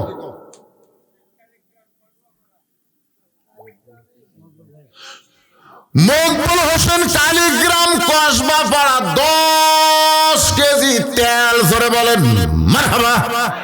আচ্ছা আপনার পোলা কি দিয়া, সমিন না সরষে? তাহলে কিন্তু সরষে দেওয়া লিখবি, সরষে। মাশাআল্লাহ, 10 কেজি সরিষার তেল করবে দান। হ্যাঁ সেটাই তো আপনি মকবুল হোসেন 10 কেজি সরিষার তেল করবে দান, কালীগ্রাম, কসবা পাড়া। আল্লাহ দানকে কবুল করেন, আল্লাহুম্মা আমিন। বেটা অসুস্থ, আইজুর রহমান 10 কেজি পেঁয়াজ 100 টাকা নগদে করছে দান। আমরা দোয়া করে দিলাম আল্লাহ বেটাকে যেন সুস্থতা দান করে, জোরে কোন আমিন। সবাই বলে আল্লাহুম্মা আমিন। দেন আপনাদের মধ্যে 10 কেজি 20 কেজি পেঁয়াজ দেওয়ার লোক নাই? আজিজেরই দোকান আছে তো, সব নেবেন ওর কাছ থেকে।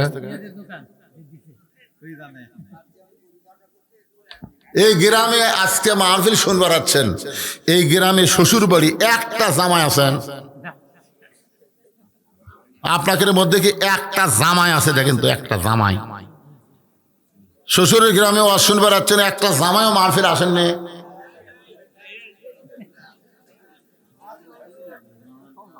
সবই জামাই। এই একটা জামাই, একটু জামাই হয়ে হাত তোলেন, দোয়া করে দিব হযরত আলী রাদিয়াল্লাহু সঙ্গে যারা আল্লাহ তাকে জান্নাত দেয়। তুমি এই দেখেন তো, নাম কি ময়না? নাইমুল, রাহিমুল এই গ্রামের জামাই। এই রাহিমুলের স্ত্রী দেখেন আপনার স্বামী কেমন দেখছেন, আর শ্বশুর শাশুড়ি চিন্তা করেন একটা জামাই পাবে সামনে কাতারে বসে 1000 টাকা দান করলো। আল্লাহ দানকে কবুল করে নবীর জামাই আলী রাদিয়াল্লাহর সঙ্গে তাকে জান্নাত দিও, ধরে কোন আমিন। 2 নম্বর কোন জামাই আছেন একটু? 2 নম্বরে কোন জামাই আছেন? আগামী বছর মাহফিল হবে আর সেই মাহফিলের টাকা দিবেন, তাই আপনারা ধরফর করতেছেন। ওটা কোন গ্রামের? কি দিবি বাবা? আপনি কি দিলেন? নাজমুল কি দিলেন?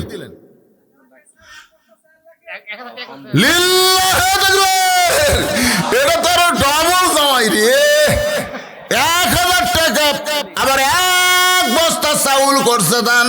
আল্লাহ নবীর ডবল জামাই ওসমান গনির সঙ্গে আল্লাহ তারে জান্নাত দেন, জোরে কোন আমিন, জোরে বল আল্লাহুম্মা আমিন।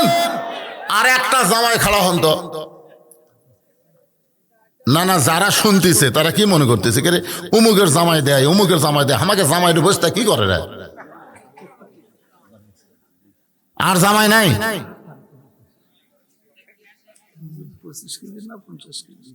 এই যে জামাই, আপনি যে 1 বস্তা চাউল দিলেন, নাকি 25 না 50 বাবা? মা এটা আরো খুশি রে বারে, নগদে 1000 টাকা। এ ছোট মোটো বস্তা না, 50 কেজির 1 বস্তা, ধরে গান মারহাবা লিল্লাহ। তোমার শ্বশুরের নাম কও? সাজ্জাদ। বাসে আছে না মরে গেছে? সাজ্জাদ। কি শ্বশুর জামাই পাশে রে। 50 কেজির 1 বস্তা চাল নগদে 1000 টাকা দান করেছে। আল্লাহ দানকে কবুল করেন। আর বাদ বাকি শ্বশুরের জামাই যারা বসে আছে আপনারা কান্দেন, খালি কান্দে, আমাকে বললো জামাই খালি খাওয়া খাবার আছে, মেলা খাবার আছে, শোভা খাবার আছে। পাবেল যাত্রাপুর মিস্ত্রির ছেলে 20 কেজি পেঁয়াজ করবে দান। আল্লাহ পাবেলের দানকে আল্লাহ কবুল করেন, আল্লাহ নেক নিয়ত নেকাশা পুরা করেন, জোরে কান আমিন। এই যাত্রাপুরের লোকেরা একটু, আপনারা একটু সাহস দেন। গ্রামের লোকেরা যদি না দেয়, বেড়ার লোকেরা দিবার চায়, ভাইজান আপনারা গ্রামের লোকেরা একটু বলেন। এখানে যাত্রাপুর লোক না বসার পিছনে কারণ আমি বুঝেছি, কারণ জায়গা ছোট, ওরা যদি বসে আপনারা বসবেন কুটি, এই বুঝাই এরা বসেনি। এরা সব দরজার ভিড় করতেছে, কে বাবা তোমরা কিছু কও কও। এই যে যুবকেরা কষ্ট করে মাহফিল করতেছে, সেই সোনার যুবকদের বলতেছি এ বছর না তো আগামী বছর দিবে 1 বস্তা চাল দাও। দেখি যারা দাঁড়িয়ে আছে তোমাদের মধ্যে হাত তোলার মতো কেউ আছে? 1 বস্তা চাল। রুমাল কে এখনই চালু বাড়া? রুমালের কামাই মানে কি? তাও দিবি সিরাজ উঠে, পানালা লেয়নি, চালা ধরেনি, ওই টেপ মারা ছিলাম মার।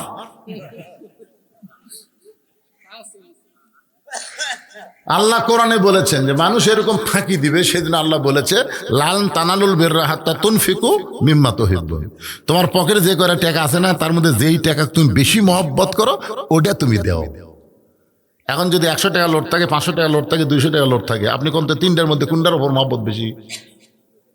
কথা কয় না। ওই 500 দিলে আল্লাহ কবুল করবি, 500 সাইড করে 100 দেন, আল্লাহকে আমার টাকাও পড়েনি, তোর টাকার দরকার আমার। কারণ আমাদের কাছে যা কিছু আছে সব কে দিছে? আরো জোরে বলেন। আবাদ পুকুর এলাকায় প্রথম যখন আমি ওয়াজ করতে আসতেছিলাম, আপনাদের অনেকের মনে আছে অনেকের মনে নাই, একটা ভাঙ্গা মোটর সাইকেল দিয়ে ভাই, তখন তো রাতের বেলা যাওয়ার পারতেছিলাম না, সকালবেলা আমি যাচ্ছিলাম। তবে দাওয়াত দেওয়ার আগে শর্ত দিচ্ছিলাম, সকালে আমার মোটর সাইকেল চালু হয় না, কমপক্ষে 200-300 গজ ঠেলা লাগবে, ঠেলা পারিস তো দাওয়াত। তখন ওই সকালে বিদায় নেবো, মুড়ি টুড়ি মাকে খিলে আমার কয় হুজুর এখন আপনি যাবেন? কি করো ভাই এখন যাই। তখন ওরা 2-3 জন হাত পিছনে ঠেলে, হুন্ডে ঠেলে, ঠেলতে ঠেলতে 2-1 দিন চালু হয় না, এতই ঠান্ডা হয়ে গেছে, চালু যখন হয় না তখন কি এই ভাঙ্গা হুন্ডা লাগ দাওয়াত দিয়ে যাবি না রে, আর হুন্ডা ঠেলতেই কাম সারা। আর যদি চালু হয় ভট ভট ভট চালু হয়, আমি সেই সময় থেকে ওয়াজ করতেছি, বুঝলেন। আমি সারা জীবন যত টাকা কামাই করছি, যারা দাওয়াত দিবার যায় তারা যায় নিজের চোখে দেখে আসে। 12 শতক জায়গার থেকে 235 শতক জায়গার উপরে মসজিদ, মাদ্রাসা, ইতিমখানা, কমপ্লেক্স, সাইদি হুজুরের কনফারেন্স হল এবং মহিলা মাদ্রাসা 3 তলা। একটা টাকাও কারো থেকে দান সাদকা নেওয়া হয় না। সমস্ত টাকা হলো আপনারা ওয়াজের পরে যা দেন, এইটা দিয়ে আমি এগুলো তৈরি করি। কারণ ওসমান গনির জীবনী পুরো দেখছি। আল্লাহ নবী ওসমান গনি ডাক দেব, ওসমান, আল্লাহ তোমাকে কত সম্পদ দিয়েছে তুমি হিসাব জানো? ওসমান গনি বললেন, ইয়া রাসূলুল্লাহ, আমাকে আল্লাহ যত সম্পদ দিয়েছে এই সমস্ত সম্পদ যদি গুদামে রাখি, এই গুদামে তালা দিয়ে ওই তালার চাবি টানতে একটা উট হিমশিম খায়, তাহলে কতগুলো গুদাম, গুদাম ভর্তি মাল, গুদামে তালা দেয়া ওই তালার চাবি টানতে একটা উট হিমশিম খায়। রাসূল বলে, ওসমান, আল্লাহ যদি তার সমস্ত সম্পদ ফেরত চায় তুমি কি করবা? এই কথা শোনার সঙ্গে সঙ্গে ওসমান গনি মারছে দৌড়। সাহাবীরা বলতেছে, রাসূল আল্লাহ, এই কথা শুনে ওসমান গনি দৌড় মারলো ভয়ে না কি জন্য? রাসূল বলে, তদন্ত না করে কোনো কথা বলা যাবে না।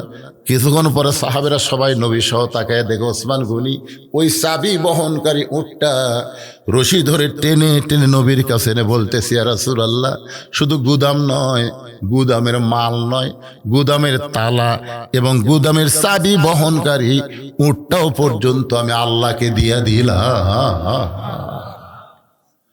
সঙ্গে সঙ্গে নবী বলেন, আল্লাহ, ওসমান সব কিছু তোমাকে দিয়া দিল।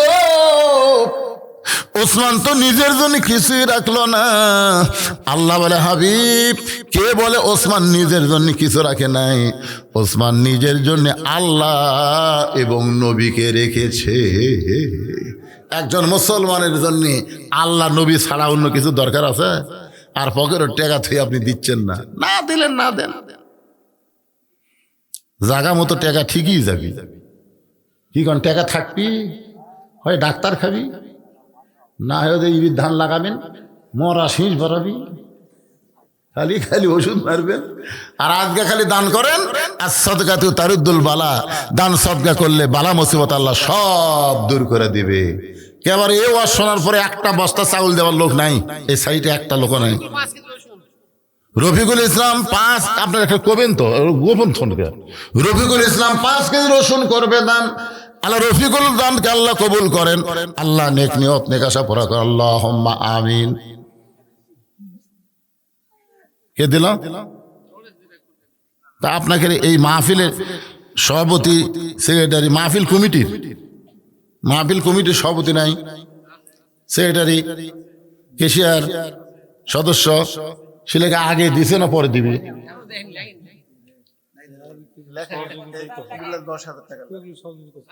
তো তাহলে চাওয়ার দরকার কি? তুমি আবার দিবে? ও আচ্ছা।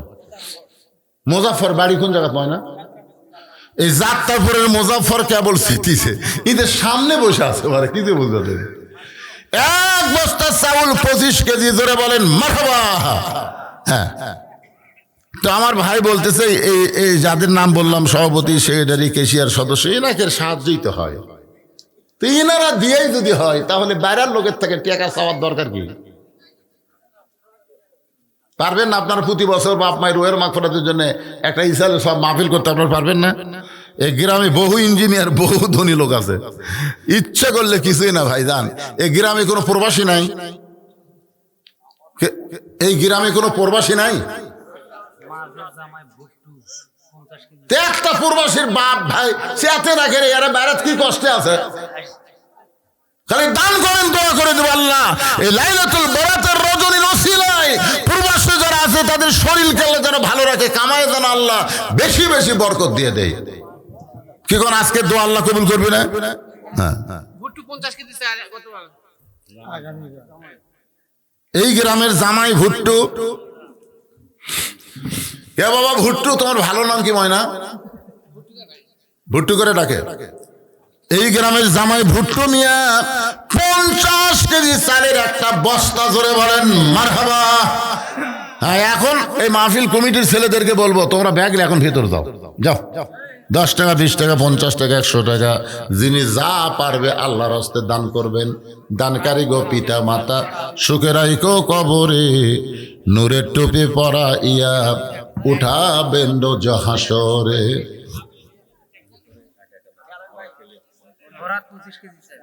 ফরহাদ কোন গ্রামে বাড়ি? এই গ্রামের ফরহাদ 25 কেজি চাউল করবে দান। 1 বস্তা চাউল দান করবে। আল্লাহ ফরহাদের দানকে আল্লাহ আপনি কবুল করেন। ওনার জামাই 1000 টাকা দান করবে। আল্লাহ জামাই শ্বশুর মেয়েরা দান করলো, শ্বশুর 1 বস্তা চাল আর জামাই 1000 টাকা। এই ছেলেবেলে দৌড়াদৌড়ি করিস না বাবা, টাকা লিয়া তারপর লড়ে তো। এই সবাই দেন 10 টাকা 20 টাকা 50 টাকা। আজকে পবিত্র রাত ভাই দান, এ রাতের দিকে খেয়াল করেন। ভাগ্য রজনী পবিত্র রাতে সবাই দান করবেন, দান থেকে মাহরুম হবেন না। অল্প হোক বেশি হোক যা পারবেন দিয়ে দিবেন। আমার মায়েরা যারা পর্দার অন্তরে বসে আছেন, মা আপনাদের কাছে আদায় হবে। মায়েদের কাছে আদায় কি করবে রে? মায়েরা দান করবে বেশি। ওখানে লোক আছে, আমার মায়ের বিশ্বস্ত লোক পাঠাবেন, আবার টাকালে আর একদিকে যেন না যায়। আমার মায়েরা আল্লাহর রাস্তায় আপনারাও দান করবেন। আজকের পবিত্র রাতে বাপমা যাদের মারা গেছে, বাপমা রোহের মাগফিরাতে ইমান আলী 25 কেজি চাল করবে দান। ইমান আলীর দানকে আল্লাহ আপনি কবুল করেন। আল্লাহুম্মা আমিন।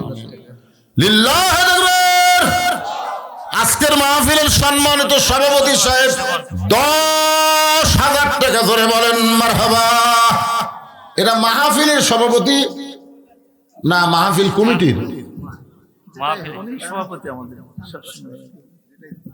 মানে 2 কমিটির আপনি। আজকে মাহফিলের সভাপতি আপনি না, আবার এই যে মাহফিল কমিটি তার। আপনি কি দিচ্ছেন? আপনি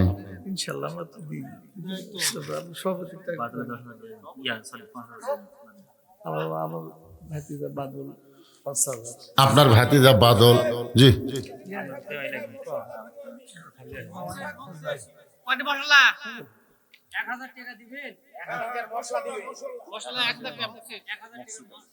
ওনার বাড়ি তো বিদেশি করছে।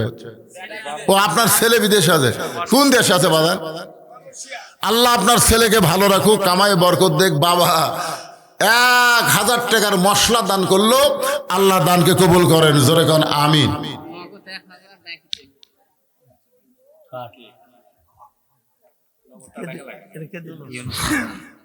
নগদ 1000 2000 বাকি 3000 নগদ 1000 দেন। হ্যাঁ নগদ টাকা এটা দেন। ইউনুস আলী নগদ 1000, আগামী বছরের বাকিতে 3000 টাকা করছে দান। ইউনুস আলীর দানকে আল্লাহ আপনি কবুল করেন। আল্লাহুম্মা আমিন। কে যেন দিল 5000 টাকা, সেটা করেন না? বাদল এই গ্রামেরই নাকি? এই পিছনে বাড়ি বাদল আমার ভাইজানের ভাতিজা যদি 5000 দেয়, চাচা কি দেওয়া লাগবে ওরা আন্দাজ করেই হয়ে যাবে। ভাতিজা 5000 টাকা দান করেছে। বাদলের দানকে আল্লাহ আপনি কবুল করেন। আল্লাহুম্মা আমিন। কি কন তার নাম কন? আগামীবার যত লবণ লাগবে বাবা জামাই এই প্যাকেট লবণ দিও, এই গরু খাওয়া দান দিও না। গরু খাওয়া লবণের মধ্যে বালু বেশি থাকে, দরকার নাই। আগামী বছরের তবারক পাকাতে যত লবণ লাগবে এই গ্রামের একটা জামাই দান করবে আল্লাহ। সে জামাইয়ের নাম কি? জালাল। জামাইয়ের দানকে আল্লাহ আপনি কবুল করেন। আল্লাহুম্মা আমিন। আগামী বছর যত হলুদ লাগবে, হলুদ দেওয়ার একটা লোক নাই যে হুজুর তবারক পাকাতে যা হলুদ লাগবে আমি সব দিয়ে দেবো। একটা লোক দাঁড়ান, হলুদ। হাত তুলবার চা তোলে না।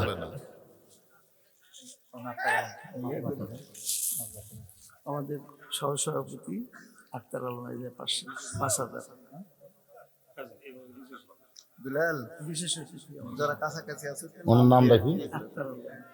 আক্তার আলম আজকের মাহফিলের সম্মানিত বিশেষ অতিথি সাহেব 5000 টাকা ধরে বলেন মারহাবা। কে হলুদ দেওয়ার একটা লোক নাই? কে নাম? কি নাম বাবা?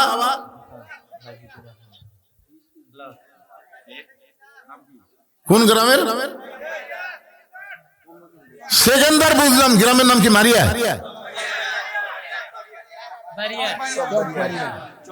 চক বাড়িয়ার সেকেন্দার যত হলুদ লাগবে সব হলুদ দান করবে, আল্লাহ তার দানকে কবুল করেন। আগামী বছরে যত মরিচ লাগবে কাঁচা শুকনা একজন দেন। আগামী বছরে যত মরিচ লাগবে একজন বলেন, বলেন আল্লাহর একজন বান্দা বলেন। বরকত দেওয়ার মালিক আল্লাহ, বরকতের রাত আছে।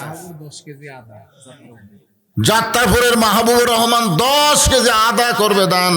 আল্লাহ মাহবুবের দানকে আল্লাহ আপনি কবুল করেন, আল্লাহুম্মা আমিন।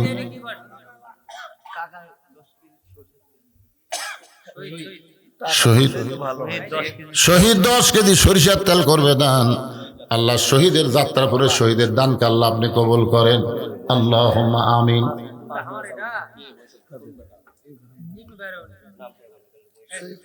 দুলাল, ও দুলাল, যারা কাছাকাছি আছে এদের নাম বলে গেলে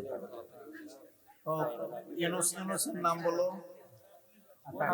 এতক্ষণ ধরে আদায় করা যাবে না তো, ইউনুস শামসুল, তাড়াতাড়ি নাম বলে ফেলো, এত লম্বা আদায় করা যাবে? টাইম নষ্ট হবে। হ্যাঁ, ইউনুসের নাম বলে। যারা দিবেন খামাখা দেরি করতেছেন কেন? এই ছেলেরা, এই যুবকেরা দান করে না, খালি মোবাইলের নেট কিনে, একটা ছেলেও দান করে না। আজকে পবিত্র রজনীরে পাগল, সমস্ত বিপদ আপদ মুসিবত থেকে আল্লাহ যেন সবাইকে হেফাজত করে। যেরকম আমিন। একটু জিকির করেন লা ইলাহা ইল্লাল্লাহ, জোরে লা ইলাহা ইল্লাল্লাহ, লা ইলাহা ইল্লাল্লাহ, লা ইলাহা ইল্লাল্লাহ, লা ইলাহা ইল্লাল্লাহ, লা ইলাহা লা ইলাহা ইল্লাল্লাহ মুহাম্মাদুর রাসূলুল্লাহ। ইউনুস আলী, শামসুল আলম সরকার 5000, ইউনুস 5000। শামসুল আলম সরকার 5000, ইউনুস 5000 টাকা দান করেছে। আল্লাহ দানকে কবুল করেন, আল্লাহুম্মা আমিন। দেখো তো রশিদ আছে, আব্দুর রশিদ আছে, আশপাশে আছে। আচ্ছা ঠিক আছে, এগুলো সব আপনার লেখেন। আর আদায়ের জন্য আমি বলবো না, এখন টানা ওয়াজ করা লাগবে কিছুক্ষণ। এই বাবা তোমরা আবার ক্যামেরা চালু করে দাও, আর আদায় শেষ। হ্যাঁ চালু করে দাও, কারণ এমন এক জায়গা নবী বসে আছে। ফাতেমা হাসতে হাসতে দরজা খুলেছে। ফাতেমা বলতেছে, বাবা হাসতে হাসতে দরজা খোলার কারণ হলো আপনার জুব্বা নিয়ে যখন আমার মাকে পড়াতে গেছি, আমার মাকে যখন জুব্বা পরাতে গেছি, এমন সময় ইয়ানজুরু বি নূরিল্লাহ, আমি নূরের চোখে তাকায় দেখি আমার মায়ের শরীরে আল্লাহ তাআলা জান্নাতের পোশাক পরায়া দিছে। আনোয়ার হোসেন যাত্রাপুর প্রবাসী আর কি 10,000। আনোয়ার হোসেন যাত্রাপুর প্রবাসী 10,000 টাকা দান করবে। আল্লাহ তার দানকে কবুল করেন। আল্লাহ নেক নিয়ত নেক আশা পরাক, আল্লাহুম্মা আমিন। সঙ্গে সঙ্গে আল্লাহ নবী বসা অবস্থায় মাটিতে এরকম একটা থাবা দিয়া চিৎকার করে কান্না করলেন। ফাতেমা বলতেছেন, বাবা আমার মায়ের শরীরে আল্লাহ জান্নাতের পোশাক পরায় দিছে। এইটা শোনার পরে আপনি এমন করে কেন কাঁদতেছেন? রাসূল বলে, ফাতেমা এই কান্না কোনো কষ্টের কান্না নয়, এই কান্না হলো আমার জীবনের আনন্দের কান্না। ফাতেমা তুমি জানো না, সর্বপ্রথম আমাকে নবী বলে যিনি স্বীকার করেছে, দুনিয়ার কেউ যখন আমাকে নবী বলে স্বীকার করে নাই, সর্বপ্রথম আমাকে যিনি নবী বলে স্বীকার করেছেন তিনি হলেন তোমার মহিয়সী মা, আমার বিবি খাদিজা। আমার বিশ্বাস, আপনি এগুলো লেখেন, এগুলো লেখেন। বিদ্যুৎ 5,000 টাকা প্রবাসী দান করেছে। আল্লাহ দান, এতক্ষণ ধরে আমি ঘ্যাঙ্গালাম, তখন দিল না, কেবল ওয়াজ টান মারছি, এখন আবার শুরু করতেছে। আপনাকে লেখাথন সময় লেখাথন দেখি, একটু মনোযোগ দেন। আল্লাহ রাসূল বলতেছেন, ফাতেমা সর্বপ্রথম আমাকে নবী বলে যিনি স্বীকার করেছে তিনি হলেন তোমার মা, আমার বিবি। আপনি বলেন তো, বউ হয়ে নবী বলে স্বীকার করা এটা কি চারটিখানির কথা? আমি যত বড় বক্তা হই আপনাদের কাছে হতে পারি, কিন্তু আমার বইয়ের কাছে, কারণ আমার সবকিছু জানে আমার বউ। কিন্তু খাদিজা সর্বপ্রথম নবী বলে স্বীকার করার কারণ হলো আল্লাহ নবীর ভিতরেও যা বাহিরেও তাই। এই কারণে আল্লাহ বলেছেন লাকাদ কানা লাকুম ফি রাসূলিল্লাহি উসওয়াতুন হাসানাহ। সফলতা যদি অর্জন করতে চাও দুনিয়ার সব নেতারে বাদ দিয়া মোহাম্মদ রাসূলকে তোমাদের আদর্শের নেতা হিসাবে গ্রহণ করে না। আমার নেতা তোমার নেতা, যাই বলবার চাচ্ছেন না, মুখত করছেন না, মরিয়া দেখেন। আছেন আমার মুক্তার, আছেন আমার ব্যারিস্টার, শেষ বিচারের হাইকোর্টেতে তিনি আমায় করবেন পার। আমি পাপী তিনি জামিনদার। আল্লাহ যখন হাকিম হয়ে আমাকে আসামি বানায় বিচার শুরু করবেন, ওই সময় আমাদের নবী উকিল হয়ে ব্যারিস্টার হয়ে আল্লাহর কাছে আমাদের পক্ষে উকালতি করে আমাদেরকে সুপারিশ করে জান্নাতে পৌঁছায়া দিবে। সেই নবীকে নেতা বলতে কি শরম লাগতেছে? হ্যাঁ, আমার নেতার চরিত্র ফুলের মতন পবিত্র, খোঁজলা দেখেন নামাজ পড়ে না এক ওয়াক্ত, ওরই পাশে ঘুরতিছে ঘরে। জাগা মতো মার হবি কিন্তু সাউন হবি না, কথা কন না কেন? এই জন্য একটু মনোযোগটা বলতে হবে ভাইজান। আল্লাহর নবী নিজের হাতে খাদিজাকে কবরের মধ্যে নামায় দিচ্ছেন, দুই চোখের পানি গাল বয়ে টপ টপ করে পড়তেছে। আবু বকর রাদিয়াল্লাহু বলে, রাসূলুল্লাহ আপনি যদি এমন করে কাঁদেন তাহলে আমরা কেমনে সহ্য করব? রাসূল বলে, আবু বকর এই খাদিজাকে কবরে নামানোর সময় আমার বারবার অনেক কথা মনে হয়। কতদিন কত রাত্রেবেলা কলেমার দাওয়াত দিবার বাড়ি থেকে বের হয়ে গেছি। আবু বকর শোনো, কোনদিন সে রাত একটা হোক, দুইটা হোক, তিনটা হোক, তখন তার ঘড়ি ছিল না। আমি যখনই বাড়ির কাছে দরজায়, সঙ্গে সঙ্গে খাদিজা দরজা খুলে দেয়। রাসূল বলে, খাদিজা কোনদিন আপনাকে ডাকা লাগলো না, কোনদিন আপনাকে ডাকা লাগলো? ওগো আল্লাহর নবী শোনেন, আপনি যখন দরজার কাছে আসেন আমার ডাক দেওয়া লাগবে কেন? আপনি হলেন মেশকাম্বর, আপনার দেহের সুগন্ধ আমার নাকে লাগে, আমি সঙ্গে সঙ্গে দরজা খুলে দিই। রাসূল বলে, খাদিজা তাহলে আপনি কি ঘুমাবেন না? খাদিজা বলে, হুজুর আমি ঘুমাতে চাই আপনাকে সঙ্গে নিয়ে, আমার বুকের উপর আপনার মাথা রাইখা আমি ঘুমাবার চাই। আমি সেই দিন একলা একলা ঘুমাবো যেদিন আমার মরণ হবে। রাসূল বলে, আবু বকর রে,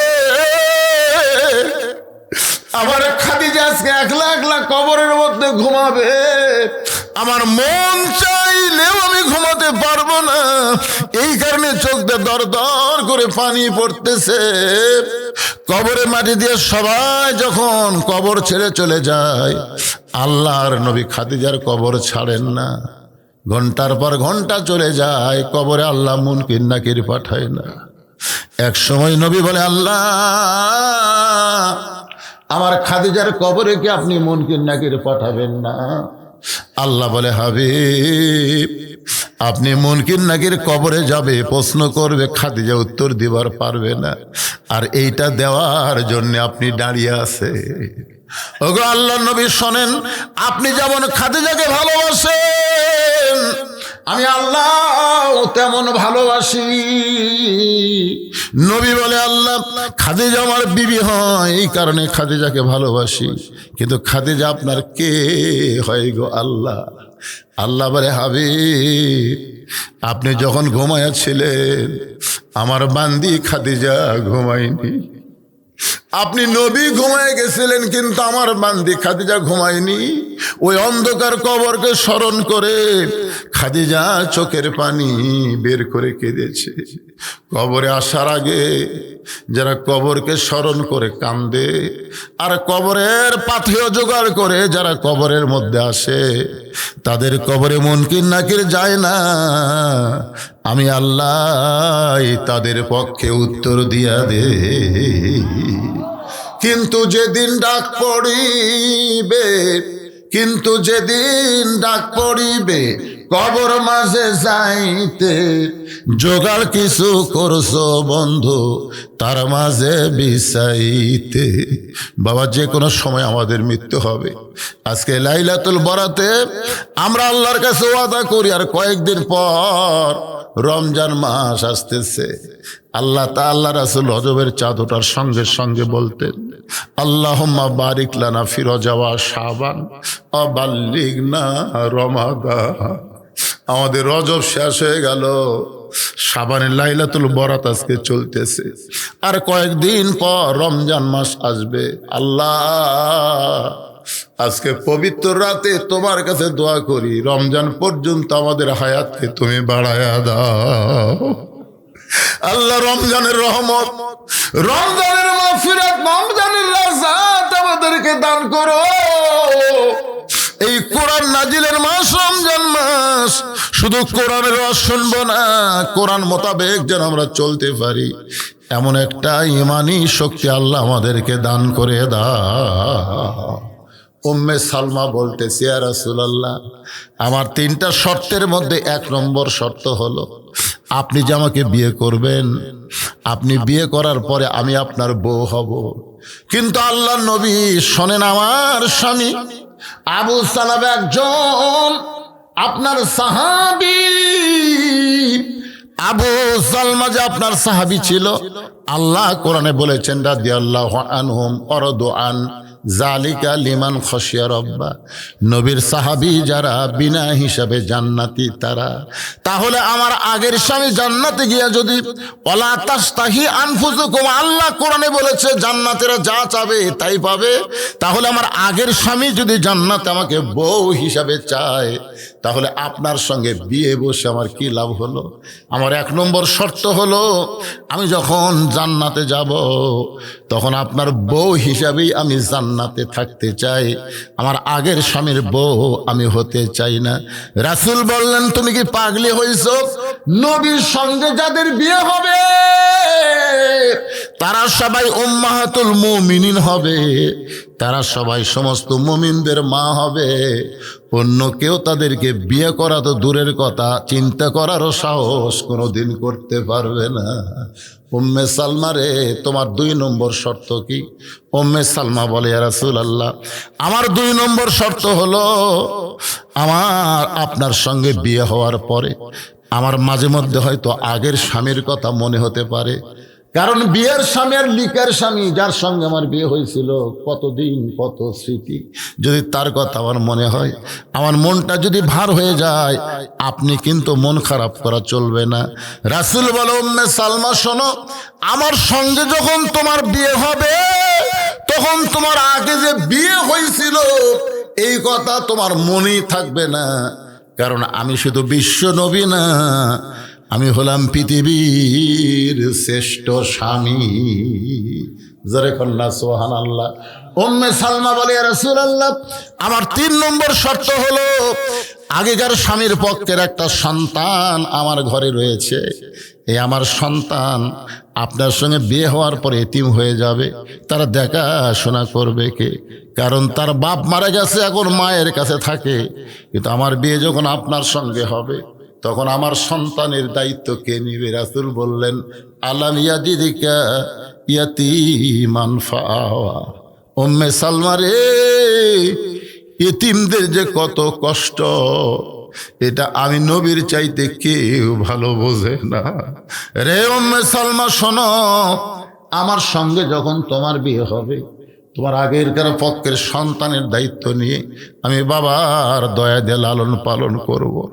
উম্মে সালমা বলে, ইয়া রাসূলুল্লাহ, তাহলে আপনার সঙ্গে বিয়ে বসতে আমার আর কোনো আপত্তি নাই। উম্মে সালমার সঙ্গে নবীর বিয়ে হবে, কিন্তু আমাদের প্রশ্ন হলো, উম্মে সালমার মধ্যে এমন কি গুণ আছে যে গুণের কারণে নবী তাকে বিয়ে করতে বাধ্য হয়ে গেল? উম্মে সালমার ভিতরে গুণটা কিছু না, গুণটা হলো উম্মে সালমার স্বামীর। যখন আল্লাহ নবী মক্কা থেকে মদিনায় হিজরত করতেছিল, তখন উম্মে সালমার স্বামী বলে, ইয়া রাসূলুল্লাহ, আমি আপনার সঙ্গে মদিনায় যাবার চাই। আল্লাহ রাসূল বললেন, তোমার বউ তোমার সন্তান ধনী ঘরে লালন পালন হচ্ছে, তোমার বউকে তোমার শ্বশুর শাশুড়ি যাবার দিবে না। এখন তুমি একা আমার সঙ্গে মদিনায় গেলে তোমার কি বউ সন্তানের কথা মনে হবে না? সাহাবী কান্দার বলে, নবী গো, এই কলিজা চিরে যদি আপনাকে দেখাতে পারতাম তাহলে দেখতে পারতেন আমার কলিজার মধ্যে লা ইলাহা ইল্লাল্লাহ মুহাম্মদ রাসূলুল্লাহ ছাড়ার কারো জায়গা নাই। আল্লাহ রাসূল উম্মে সালমার স্বামীকে নিয়ে মদিনায় হিজরত করলেন।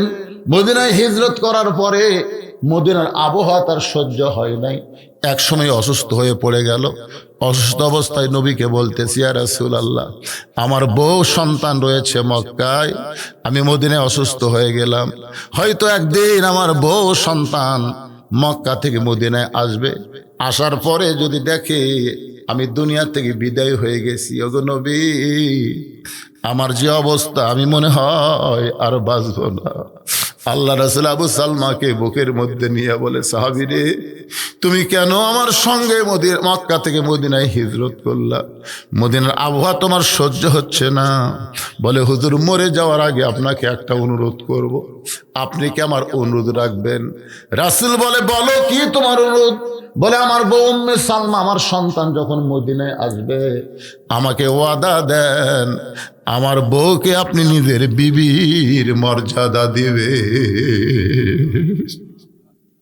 উম্মে সালমাকে রাসূল বলতেছে, রে উম্মে সালমা, তোমাকে বিয়ে করার জন্য আমি পাগল হইনি রে, কিন্তু তোমার মৃত স্বামীর কাছে আমি ওয়াদাবদ্ধ হয়েছিলাম, এই কারণেই তোমাকে আমার বিবি হিসাবে সম্মান দিয়ে দিলাম। বাজান, আজকের লাইলাতুল বরাতে রজনীর দিকে খেয়াল করে আমরা কবর, হাসর, মিজান, নানা ধরনের আমলের কথা শুনলাম। আমরা এখান থেকে বাড়িতে যাব, বাড়িতে যাওয়ার পরে আমরা তাহাজ্জুদের নামাজ আদায় করব।